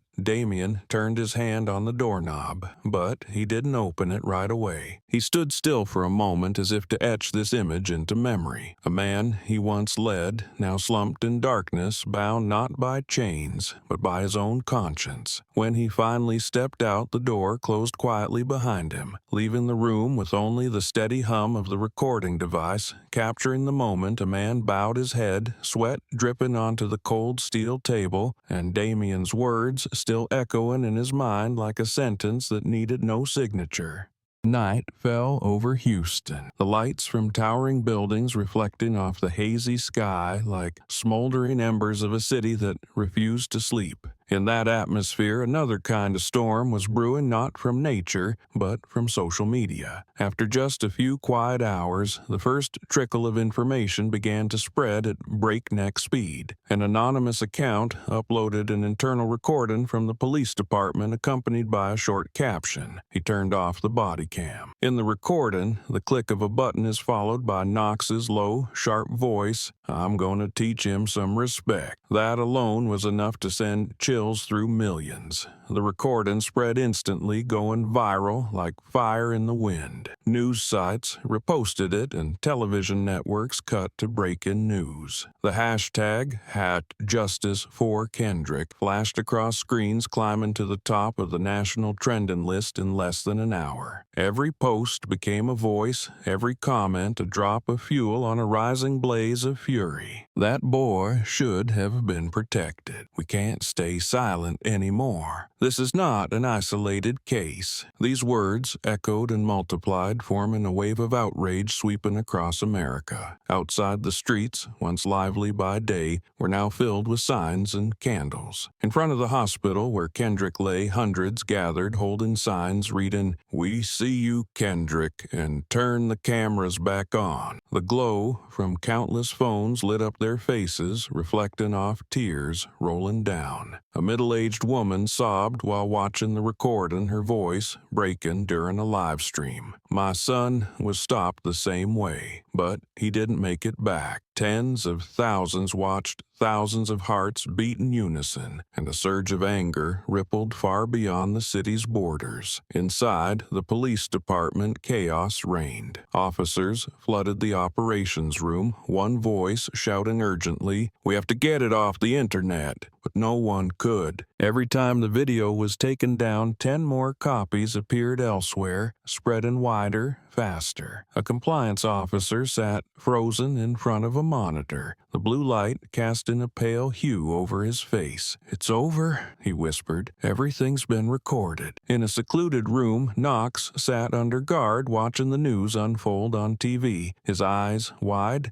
sweat beading on his forehead. From the screen, his own voice echoed back at him over and over the sentence he now wished more than anything could be erased forever. At the same time, at a military base hundreds of kilometers away, Damian Ross sat in front of a computer screen watching the hashtag #JusticeForKendrick flood every platform. The light from the screen reflected on his face, his eyes shining with both pain and resolve. He knew that from this moment on, the incident was no longer just a personal act of violence, but a wake-up call for an entire system that had stayed silent for too long. "The truth," he whispered, "always finds a way." Outside, people continued to gather at the hospital, bringing candles, signs, and the belief that justice couldn't be shut off with a camera. The small flames merged into a radiant light that pierced the night, reflecting off the hospital sign where the name Kendrick Moore had become a symbol of a generation's awakening. That night, Houston held its breath. On the screens of major news networks, the image of Bradley Knox being escorted out of the police department appeared, his wrists cuffed, head bowed, the flash of dozens of cameras lighting up his pale face. The crowd outside roared a mix of cheers, whistles, and chants for justice. People filled the main streets holding "Justice for Kendrick," signs high candlelight dancing across tired but determined faces. Near the central hospital where Kendrick still lay unconscious, a circle of citizens stood shoulder to shoulder, each candle flickering in the wind. A woman bowed her head in prayer. A little girl held up a handmade sign with messy handwriting. "You'll wake up, right?" The entire city glowed with the fire of thousands united in a single direction toward where justice was beginning to take shape. A song rose from the corner of a street, a deep male voice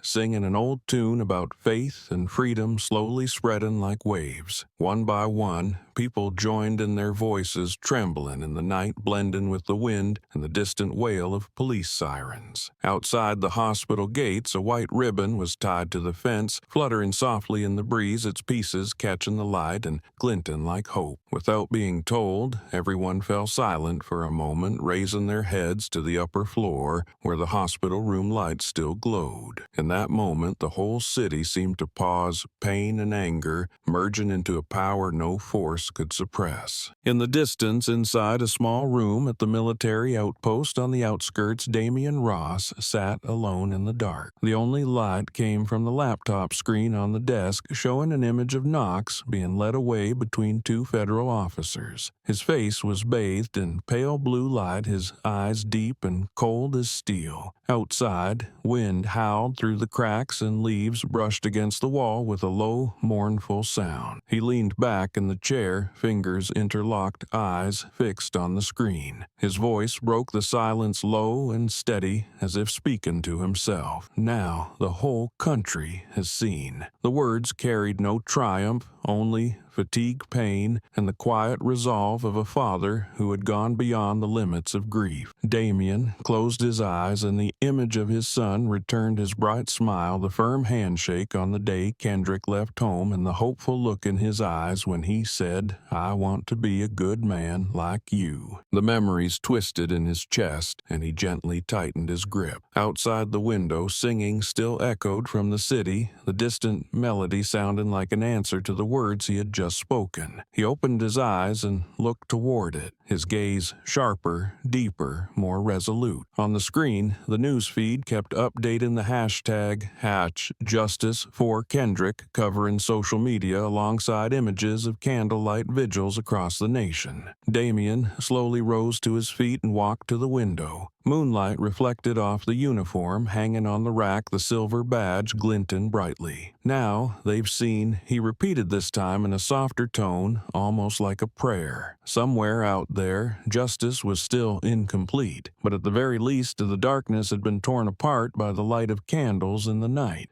The morning in Texas began with pale sunlight filtering through the thick glass windows of the state courthouse. Inside, the air was so heavy that even the smallest sound echoed sharply. The gallery was packed, reporters jostling to raise their cameras, flashes blinking non-stop as the large wooden doors swung open. Bradley Knox was led in, wrists cuffed, his faded police uniform making him look small and out of place under the dozens of eyes fixed on him. Overhead lights hit his chest directly, catching on the old badge, the only thing still bearing a trace of a once respected past. Knox walked slowly, eyes on the floor, his face pale, sweat darkening the collar of his shirt. His heavy footsteps echoed dry and hollow, carrying him toward the defendant's stand where the whole nation awaited judgment. The gavel struck 3 times. The court was in session. The judge read the charges, his voice steady and firm. Defendant Bradley Knox, charged with excessive use of force resulting in severe injury to citizen Kendrick Moore, 17 years old. Every word landed like a blade slicing through the thick air. Knox looked up, eyes flickering, lips moving slightly, but no sound coming out. On the right, Houston citizens sat in silence, some clenching their fists, others nodding at the mention of Kendrick's name. The press section flashed relentlessly, capturing the moment, a former badge bearer, now the face of wrongdoing. The judge called the second witness. The door on the far side opened, and the sound of Damian Ross's footsteps echoed steadily, each step firm against the stone floor. The courtroom fell silent as he approached the stand. His uniform was crisp, the badge gleaming on his chest, his gaze unwavering. Damian looked directly at Knox without anger or contempt, just the look of someone who once knew exactly what the man before him had lost. "Your Honor," he said, his voice low but clear, ringing through the still air I once trained him. Every eye turned toward him. Damian paused for a few seconds, the light hitting his weathered face, deepening every line. He continued, his voice growing colder, sharper. "I trained Bradley Knox into the Special Operations Program in 2010. Back then, he had potential, but he forgot one thing a soldier must know when to stop." The words struck clearly, each syllable like a written sentence spoken aloud. For a brief moment, even the cameras stopped clicking. No one dared interrupt. Knox bowed his head lower, his wrists twitching slightly, the cuffs catching the light. Damien looked directly at the judge, his gaze unwavering. A soldier or a police officer never has the right to trample on another's dignity in the name of duty. Because when you do that, you're no longer serving your country, you're serving the darkness within yourself. The courtroom seemed to hold its breath. People in the back rows exchanged looks, a few nodding silently. The judge jotted down a few notes, then looked up and asked Colonel Ross, "Do you believe his remorse is genuine?" Damien replied slowly, his eyes still fixed on Knox. "I believe in truth, Your Honor. And the truth is, a man only feels remorse when he understands the value of what he destroyed." At that moment, the Texas morning light poured through the windows, casting a beam across the courtroom. Two men, one in uniform and one in chains, stood across from each other in that light, a symbol of the thin line between honor and guilt. Damien stood still, hands clasped behind his back, and his voice rang out one final time, steady and clear. "I'm not here for revenge. I'm here to remind you that justice never forgets." Then he stepped down, his gaze never turning back, leaving behind a heavy silence and a verdict everyone already knew, even if it hadn't been read aloud. The light in the courtroom shifted to a cold, white tone as the large screen was lowered. Every media lens turned toward it, the audience holding their breath. The judge signaled to the technician who pressed play. The first image appeared blind in sunlight on a Houston street that fateful day. Knox's voice came through the speakers, hoarse and angry, each word chillingly clear. "Get up when I tell you." Then the slap, the shove, and the image of Kendrick's head hitting the pavement made the courtroom flinch. A woman in the audience covered her mouth. Rapid breathing echoed from all sides, but no one spoke. The light from the video reflected off the faces, watching, their eyes filled with horror and rage. When it showed Knox switching off the body cam, the metallic click cut through the silence, leaving behind only the sound of the projector and hearts pounding in every chest. Murmurs began to rise, growing louder as the footage showed the boy lying motionless, blood spreading across the street. Voices shouted, people screamed and cried out, "Let him go," all blending into a frame filled with smoke and chaos. Knox looked up at the screen, his pale throat tightening. He tried to avoid the crowd's gaze, but the image of himself was too clear to escape. Damien Ross sat in the witness box, his eyes locked on the screen, unblinking lips pressed tight, veins visible in his neck. Then came the final recording with the line the entire country now knew by heart, "If you lived to see that day." The courtroom fell completely silent. It was the kind of silence that crushed the air, lasting several seconds before the video ended with Kendrick being lifted onto a stretcher, the red and blue ambulance lights casting reflections on Knox's face as he stumbled back in panic. The sound cut out, the screen went black, reflecting hundreds of pale faces across the room. A reporter near the door gripped her pen tightly, scribbling a few lines, but her hand shook so much the writing blurred. The judge cleared his throat, then looked up and scanned the courtroom, his voice deep and firm, breaking the thick tension in the air. "This court has reviewed all the evidence, testimonies, and the video recording." He paused, eyes turning to Knox. The defendant now sat with his head bowed, sweat dripping onto the wooden table. Damien remained still, showing no satisfaction, only silent, like someone who had just heard the final nail driven into the coffin of his past. The judge struck the gavel 3 times, the sound sharp and echoing. His voice rang out, each word heavy as lead. Defendant Bradley Knox, guilty of intentional assault, willful infliction of serious injury, breach of professional ethics, and abuse of power under the guise of duty. Bail denied. You are remanded to the Texas State Facility pending final sentencing. The gavel ceased, but its weight echoed in every mind. Knox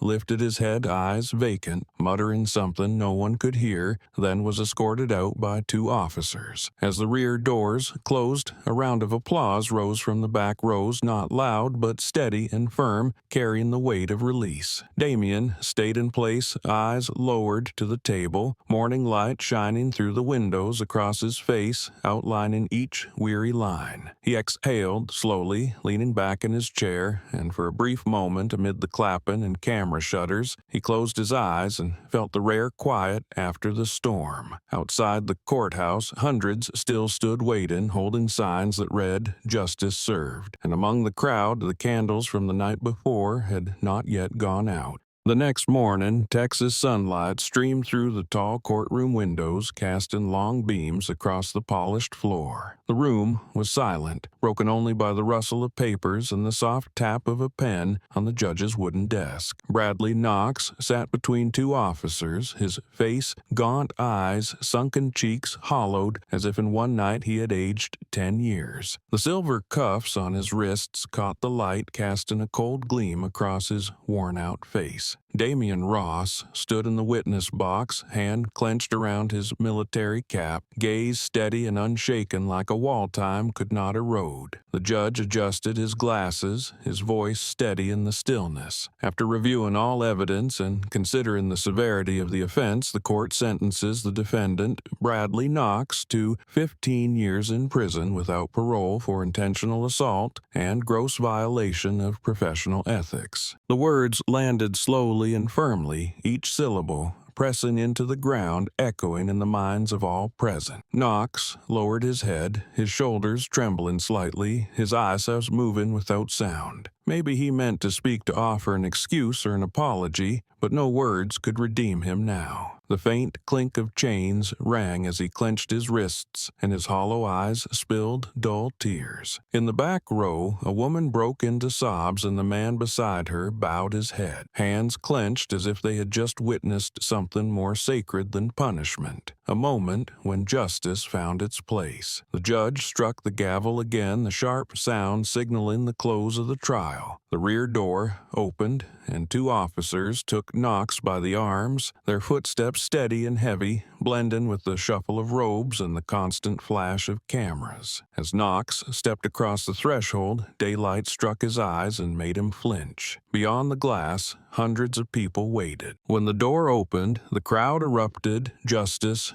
justice." The chant rolled like waves across the plaza. Signs reading "Justice for Kendrick" rose high, and the candles from the night before still burned, glowing bright under the morning sun. Reporters jostled for position, cameras sweeping across faces, capturing the historic moment when a once powerful officer was brought down by the very justice he had defied. Inside, Damian remained still, his eyes fixed on the window where the crowd stood chanting. He didn't smile, didn't cry, just gripped the cap in his hand a little tighter. Outside, the chant continued, people holding hands, some crying, some raising their faces to the blue sky. A breeze swept through, carrying the scent of candle smoke and grass slipping through the frame and brushing Damian's shoulder. He looked up, light catching his face, his eyes burning brighter. Justice had finally spoken, and this time no one could silence it. Afternoon light filtered through all the curtains, casting soft beams across Kendrick's face as he lay in the hospital bed. His skin was still pale, but his breathing had grown steady and warm. The heart monitor beeped in rhythm, each pulse signaling life slowly returning after long days of coma. Damian sat beside him, his hand resting on the table, eyes shadowed with dark circles from countless sleepless nights. When the smaller hand stirred slightly, he jolted, breath caught in his chest. Kendrick blinked, his lashes trembling before slowly parting, his vision sharpening as he recognized the familiar face nearby. Silence settled briefly, then he spoke, voice weak but clear. "Dad." Damian leaned in, his hand gripping his son's tendons, tense with emotion. Kendrick looked around, seeing light fill in the room, seeing the face of a father he'd only faintly remembered through hazy dreams. "You won," Kendrick said softly, his lips pale, but his eyes lit with trust and pride. Damian lowered his head, the edge of his mouth trembling before forming a rare smile after so many heavy days. He didn't answer right away, only held his son's gaze, the gaze of someone who had faced war loss and now something greater than victory. He nodded slightly and answered in a voice low, rough, rough and warm like wind through old forests. No, son, I didn't win. I only reminded them that justice needs a conscience. Kendrick closed his eyes, a faint smile forming, still gripping his father's hand. Justice needs a conscience, he repeated as if carving the words into memory. Light from the window streamed down onto their clasped hands, casting a strange calm over the moment. Outside, chants of justice still echoed faintly, but in this room all other sounds seemed to vanish, leaving only breath and heartbeat in sync. Damien gently brushed his son's hair, his gaze lifting toward the window where the clouds were slowly thinning. You see, he said, sometimes people need to see blood to remember we were born to protect each other, not destroy. Damien squeezed his son's hand, eyes glinting in the amber light. You've still got a long road ahead, Kendrick, he said, but today you made the world stop and listen to its heart again. Kendrick nodded, breathing more evenly, a faint smile playing on his lips. Then, I'll keep going for you. Damien looked at him, no longer carrying storms in his eyes, only peace and pride. He didn't reply, only bowed his head and placed a gentle kiss on his son's forehead. Outside the window, the last golden light of day fell across the floor like shimmering silk, spreading over the hands still locked together, a symbol of trust finally restored between a father and a son. Morning in Houston's Central Square opened with a gentle light sunshine filtering through the trees and falling across hundreds of flower bouquets neatly arranged at the base of the newly erected memorial. The engraved words stood out against the cold granite, for those silenced by power. A breeze swept through, flipping the edges of signs left from last night's march, white ribbons fluttering in the light like scattered fragments of hope. People stood around in silence, no words spoken, only the soft sound of footsteps on stone and the scent of chrysanthemums and lilies blending in the air. Strangers who had never met exchanged quiet nods when their eyes met, each carrying the same grief and the same belief that justice was no longer a distant dream. Damian Ross walked slowly along the path leading into the square. He wore his old uniform, the olive jacket still pressed, though his shoulders slumped slightly from sleepless nights. His boots landed softly on the stone each step, echoing memories,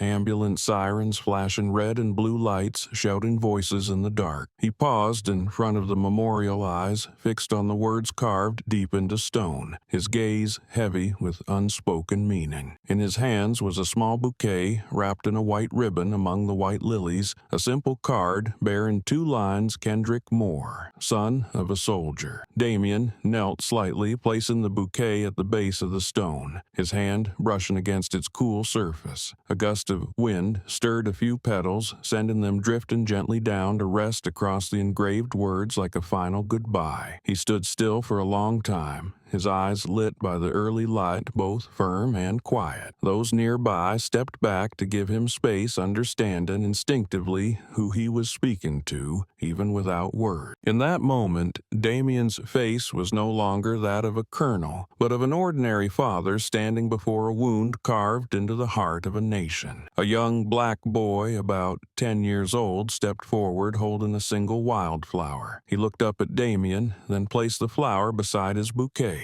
I didn't know him, he said softly, but my mom said he was brave. Damien turned a faint smile crossing his face, his hand resting gently on the boy's shoulder, his gaze kind, but filled with a quiet strength that made everyone watching fall silent. He didn't fight alone, he said, voice low and steady. Everyone standing here today is continuing the road he started. The boy nodded, his eyes lighting with understanding, then stepped back and joined the line of people quietly laying flowers. Damien stood upright as the wind swept through, again small flags along the path fluttering in unison, light glinting off the memorial plaque, making the engraved words seem to glow. He took a deep breath, a strange sense of relief filling his chest. In the distance, church bells began to chime, each ring stretching long into the air, blending with the wind like a farewell and a beginning all at once. Damien turned to leave, sunlight catching the badge on his chest, making it gleam in the early morning. Behind him, the plaque stood firm against the wind, and the bouquet marked Kendrick Moore, rested among hundreds of others, peaceful like a quiet period at the end of a storm, marking the arrival of a morning full of hope. A light breeze moved through the square white ribbons, stirring gently, making a sound as soft as breath. Damian Ross remained in front of the memorial eyes, following the long line of people, each carrying a bouquet, a photo, or just a small paper with a name written on it. Beside him stood other men, some in old uniforms, others in civilian jackets, but in all their eyes was the same thing: loss. Fathers who knew what it meant to see their child fall and be unable to stop it now stood side by side in silence like pillars bracing against the weight of forgetting. Damien inhaled his breath, mingling with the cold morning air, and his broad shoulders trembled slightly as he bowed his head with the men beside him. The sound of rustling fabric rose as they all bent forward, no command given, none needed. Yet the movement was unified, as if they shared the same soul, the soul of those who had died believing in what was right. Sunlight cut through the trees, falling across their shoulders, catching on the dew clinging to their hair, their buttons. A father standing near Damien held tightly to a photo of his son, voice catching as he whispered he was only 18. Damien turned, nodded, and placed a hand on the man's shoulder, his eyes softening but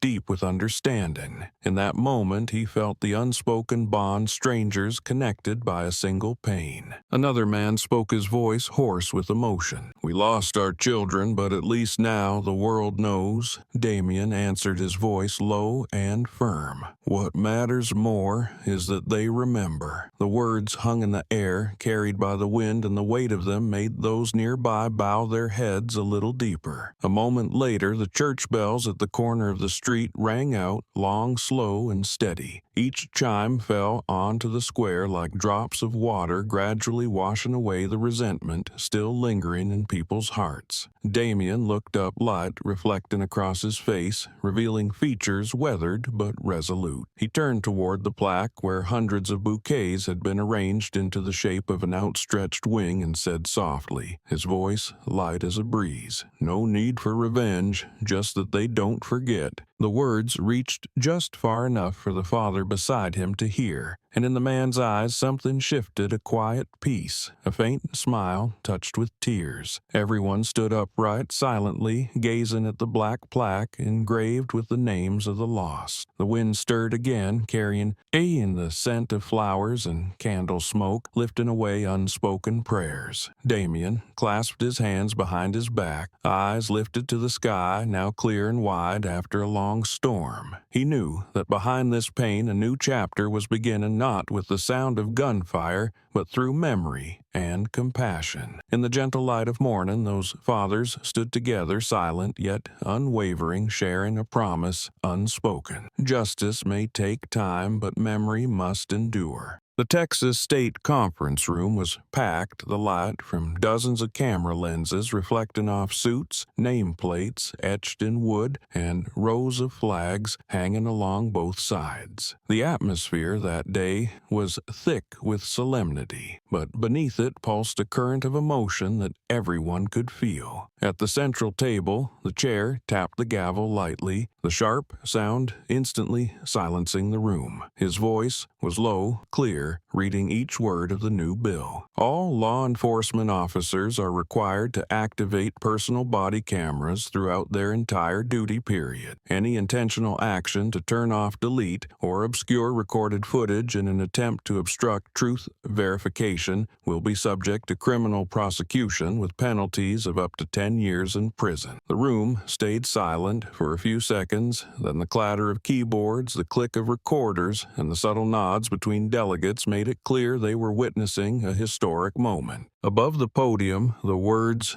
"Public Safety Reform Hearing" glowed across the main screen. Just beneath it, the name of the proposed bill, the Kendrick Act. As those three words appeared, whispers spread across the chamber, followed by the first waves of applause. The sound grew powerful, echoing off the ceiling, refusing to fade. Everyone knew that name was no longer just a line on a legal document. It was the symbol of a 17-year-old boy once crushed by violence, who had made an entire nation rethink the meaning of justice. A delegate rose his voice firm. This is not a victory for one family, but a step forward for an entire generation. A generation that believes the light of truth must be turned on everywhere at all times. In the audience, Damian Ross sat quietly, his eyes fixed on the screen projecting his son's name. His face held its usual calm, but his hand resting on his knee trembled slightly. Beside him were citizens of Houston, the ones who had lit candles outside the hospital, who had written thousands of letters to Congress, all watching that name with pride and restrained emotion. A young congresswoman turned to him, offering a soft smile. "Mr. Ross, this country owes your son a thank you." Damian replied gently, his gaze still forward. "He doesn't need thanks, just that people remember why this law was made." The bill passed with near unanimity, the final gavel strike sounding firm, blending into the long rising applause. Light shone down across the chamber, illuminating the digital board still glowing with the name Kendrick Act. The media immediately broke the news headlines, spreading across outlets. "Texas passes. Law named after assaulted teen. A pledge of absolute transparency in law enforcement." Outside, the Texas sky was crystal clear sunlight reflecting off the national flag fluttering in the wind. Damian stepped out of the hall, stood still, looking up at the deep blue sky, the light touching his face as a rare smile crossed his lips like a quiet full stop. He knew that from this day forward the name Kendrick would no longer be tied to pain, but would become a reminder of belief of a generation that forced justice to take on a human form. The light in the conference room softened, leaving only a beam of white focused on the large front screen. The name of the new law, the Kendrick Act, appeared clearly, its capital letters glowing against the deep blue background, casting the room into brief silence. Damian Ross sat in the third row, his back straight but his gaze beginning to blur. He stared at the words as if time had paused around him. Each letter seemed to move no longer lifeless text, but a heartbeat, a breath, the image of Kendrick at 17, smiling gently in the yard, holding a notebook filled with dreams of becoming a filmmaker.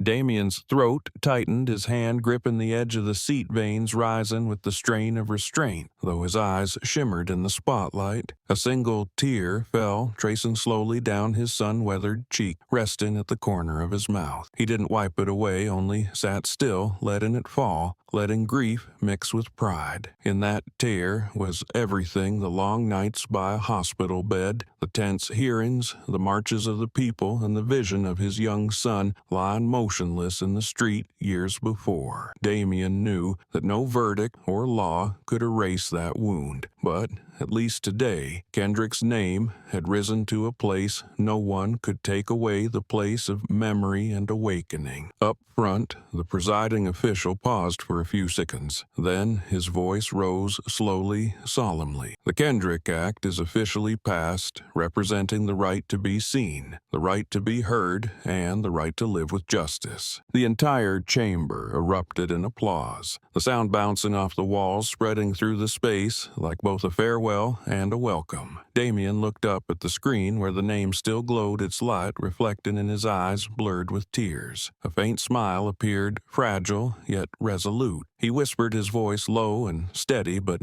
echoing in the hearts of those near him, "Justice has a name now." That line made the young congresswoman beside him lower her head slightly, as if to hide the emotion in her eyes. A journalist seated at the back caught the moment, the lens capturing the image of an old father in his worn uniform, eyes red hand over his chest, the glow of the screen highlighting every wrinkle etched with memory. That photograph would later become the symbol of the Kendrick Act, an image of a father seeing his son's name forever tied to justice. Outside the building, the Texas sky stretched wide and strangely blue. A gentle breeze passed through, carrying both laughter and the chants of people gathered beyond the doors. Damian stepped out of the hall, lifted his gaze skyward, the sunlight lighting his face, making his eyes shimmer brighter. He took a deep breath, his voice rising clearly now, calm and final, like the closing of a long journey. "Son, Justice now carries your name. And in the breeze that followed it, seemed as if Houston answered back with a soft echo of freedom rippling across that radiant morning. That morning, the entire nation turned to the screen. On national television, a press conference was held at the Texas State Police headquarters where dozens of cameras, reporters, and officials filled the room. The atmosphere was so solemn that even the smallest sounds echoed clearly. Behind the podium, the national flag stood between two banners, and at the microphone was the head of the state police, his face tense, eyes weary from sleepless nights. At exactly 8 o'clock, he stepped forward, adjusted the microphone, and the murmurs faded into complete silence. His voice rang out, deep, slow, and heavy, like metal fallen to the floor. "We failed in our duty to protect." The short sentence shattered the air. Millions, watching at home, froze. Some reporters lowered their cameras, and some eyes filled with tears. He continued, each word drawn from the depths of remorse. "We allowed a boy to suffer pain he never should have known. We lost the trust of the people, the most sacred thing any force of justice must uphold. And today, we apologize." Behind him, rows of officers stood at attention, but many eyes dropped to the floor. A female reporter in the front row placed her hand over her heart, silent. Camera shutters clicked rapidly, capturing a rare moment in history, a powerful institution publicly acknowledging its failure. Outside the building, hundreds watched the live feed on a large screen, their faces reflecting emotions that mixed anger and relief as though witnessing the final storm pass. In the middle of the room, Damian Ross sat in the section reserved for guests. He wore a simple uniform, his gaze calm, but deep hands clasped over his knees. When the host invited him to speak, the whole room stood and applauded at length. He walked slowly to the podium, his face serious, posture upright, each step carrying the weight of thousands of hearts waiting to hear him. Facing the cameras, the lights highlighted the etched lines of a man who had endured loss. He looked around, his voice rising warm and steady. "Forgiveness doesn't erase the wrong, but it lets us begin again." The room fell silent. He paused,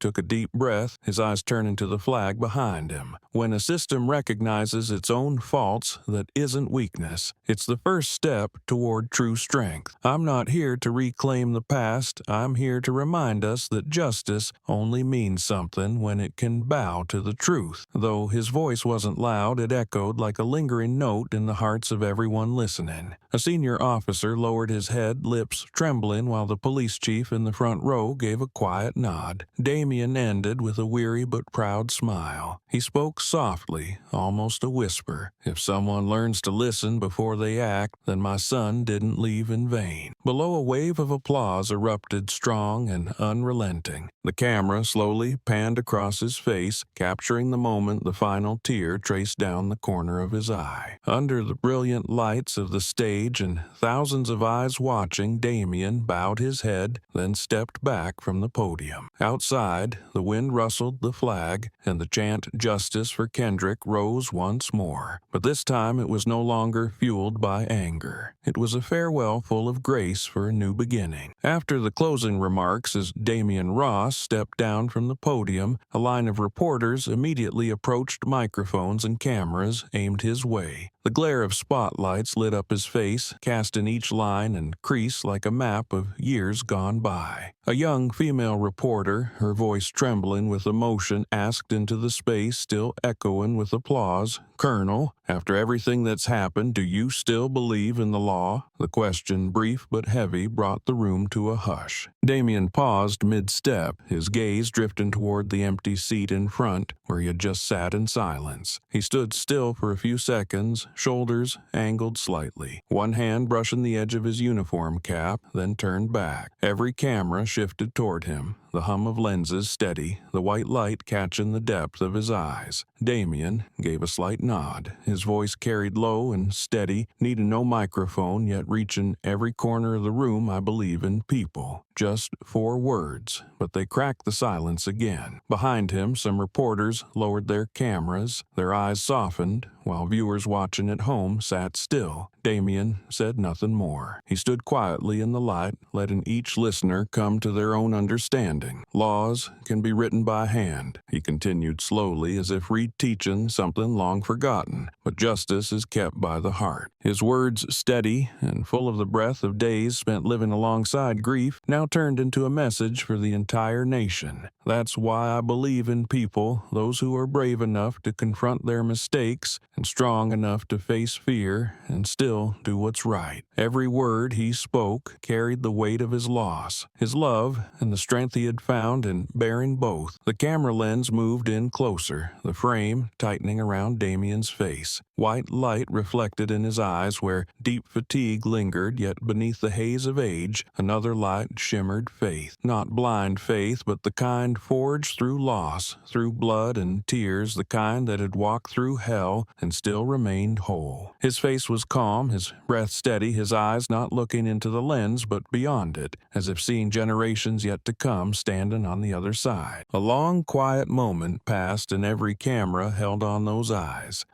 weary but burning bright like two small flames refusing to die out in the storm. As he stepped out of the hall, the late afternoon sun streamed through the glass, mixing with the glow of media lights to cast a soft, hazy beam. The noise faded behind him, leaving only the steady sound of his footsteps. Outside, a gentle breeze stirred and the Texas state flag fluttered against the sky. Damien paused, looked up, and his eyes still burned with light in the sun. In that moment, it became clear that justice was not some distant ideal, but something held by those who dared to believe, even if they were the last ones standing in the ashes of the world. Morning at the Texas State Prison lay under a thin veil of mist. Early sunlight, filtering through the bars, casting long beams across the cold cement floor. Damien Ross walked slowly down the long hallway, his footsteps echoing between two rows of guards. A metal door creaked open its hinges, groaning softly, revealing a small visitation room with gray walls and a polished steel table. At the far end, Bradley Knox sat, his face, gaunt cheekbones, hollow eyes sunken from countless sleepless nights. The orange prison uniform made him look unfamiliar, like a shadow of the man who once stood proud in his police uniform. As Damien entered, Knox looked up, a flicker of surprise crossing his face, before he lowered his eyes and spoke in a hoarse, weak voice. "I forgot who I was." Damien sat across from him, his gaze steady but heavy. He said nothing at first, only observed the man who had once been his student, once full of ideals and promise, now reduced to an empty shell. "I thought I was strong," Knox continued, his voice broken. "But when I stood alone in the dark, I realized I never truly understood what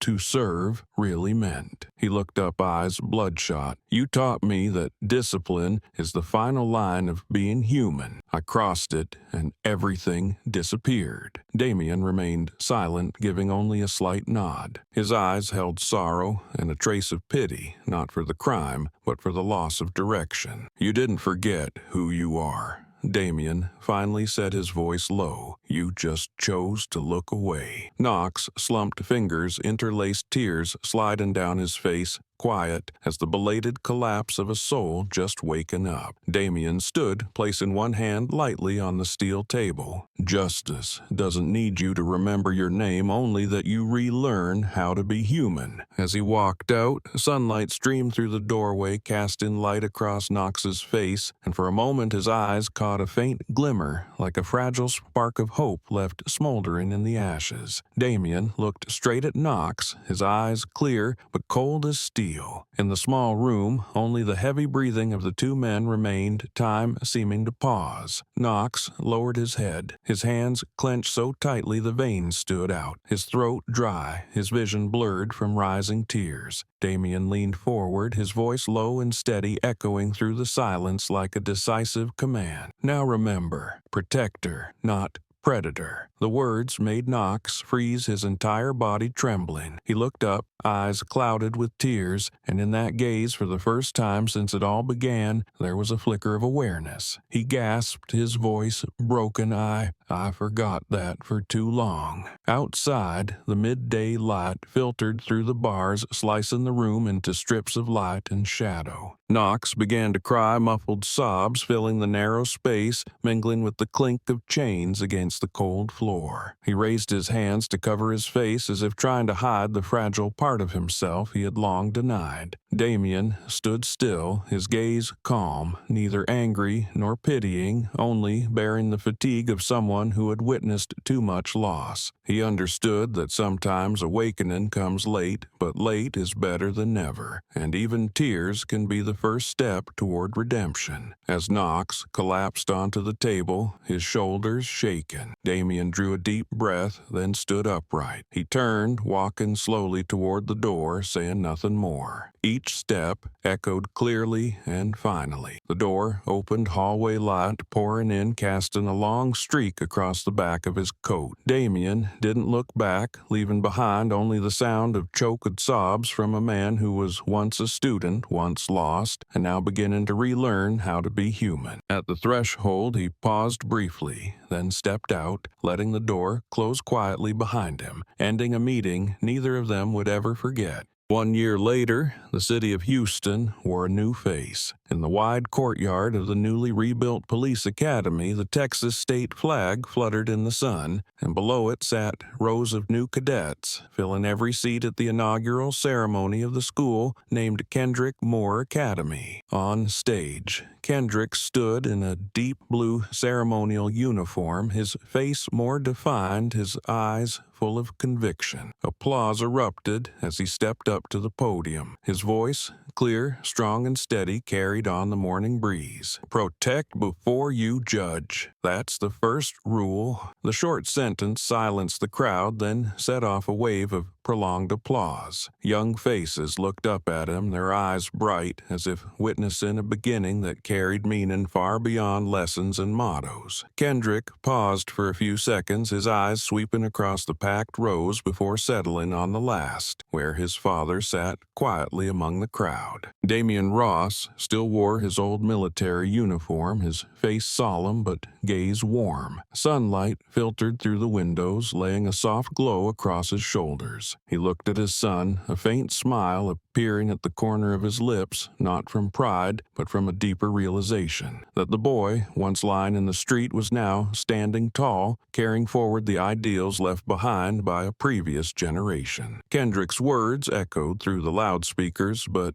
to Damien, they sounded like a long overdue answer to the journey he had walked. As the ceremony ended, hundreds of cadets stood and saluted, their voices ringing through the courtyard for justice and honor. Damien remained seated, his eyes following his son's figure as he stepped down from the stage, blending into the cheering crowd. In that moment, he understood that true legacy doesn't lie in medals, verdicts, or praise, but in the passing down of belief. The belief that justice is not just a word in law books, but the way people treat one another. When Kendrick turned back, their eyes met quiet but deep, as if two generations had finally bridged an invisible thread, one of memory awakening and a justice that now had a human face. Morning light poured through the tall windows of the academy, casting a soft golden hue across the main hall. On the central wall, large steel-carved words reflected that light, each letter seeming to come alive in the early hour. The truth never bleeds in vain. The new cadets, just dismissed from the ceremony, paused before the wall, reading each word in silence, reverence glowing on their faces. A light breeze passed through the corridor, causing the national flag above to ripple its shadow, falling across the tiled floor, merging with the morning light like a symbol of a new chapter of justice. Kendrick stood beneath the inscription, his hand resting on the beam of light, feeling the cold grooves of the metal, a deep emotion rising within him. In the distance, Damien still sat in the last row of the courtyard, quietly watching, his smile warm and light as the wind just enough to know that the journey of father and son had ended in wholeness. Young cadets walked through the hallway, their boots echoing evenly on the stone floor, footsteps blending with morning birdsong to create a peaceful sound after years of turmoil. Beneath those steel-carved words, candles and flowers were still placed each day, a quiet ritual to remind the next generation that the price of truth is always paid with courage. Morning light slanted through, shining on the glass panels that reflected a flawless blue sky, making the entire space seem to glow. In that moment, Houston was no longer a city marked by injustice, but a birthplace of renewed faith. That story closed in gentle light, where justice was no longer a cold concept and a pledge, but a warm breath within each heart, carried forward not by verdicts, but by compassion and truth. The story ended on a warm morning as sunlight fell on the building named Kendrick Moore Academy, where every drop of blood, every word, every loss had become the foundation for a new generation to understand that justice, does not come from power, but from humanity. The journey of Kendrick and Damian Ross was a symphony of pain and awakening, where a son rose from his wounds and a father turned loss into legacy. From the small streets of Houston to the courtroom, from stormy nights of outrage to the bright morning of change, everything had connected into a reflection, showing that a violent act can wound the body, but truth always finds a way to live on in the human heart. Bradley Knox paid for his mistakes, but his remorse opened another perspective that sometimes justice is not only punishment, but realization. Damian chose not revenge, but forgiveness, so his son could live in a world where grace was stronger than hatred. And Kendrick, once a victim, turned symbol, transformed personal pain into a torch lighting the path for those to come. Light streamed across the steel letters on the memorial wall, reflecting a belief that the truth never bleeds in vain. It was not just a message for Houston, but for anyone who had ever witnessed injustice, that as long as people still dare to believe, still dare to stand, justice will never vanish, and the wounds of yesterday will become the vows of a better tomorrow.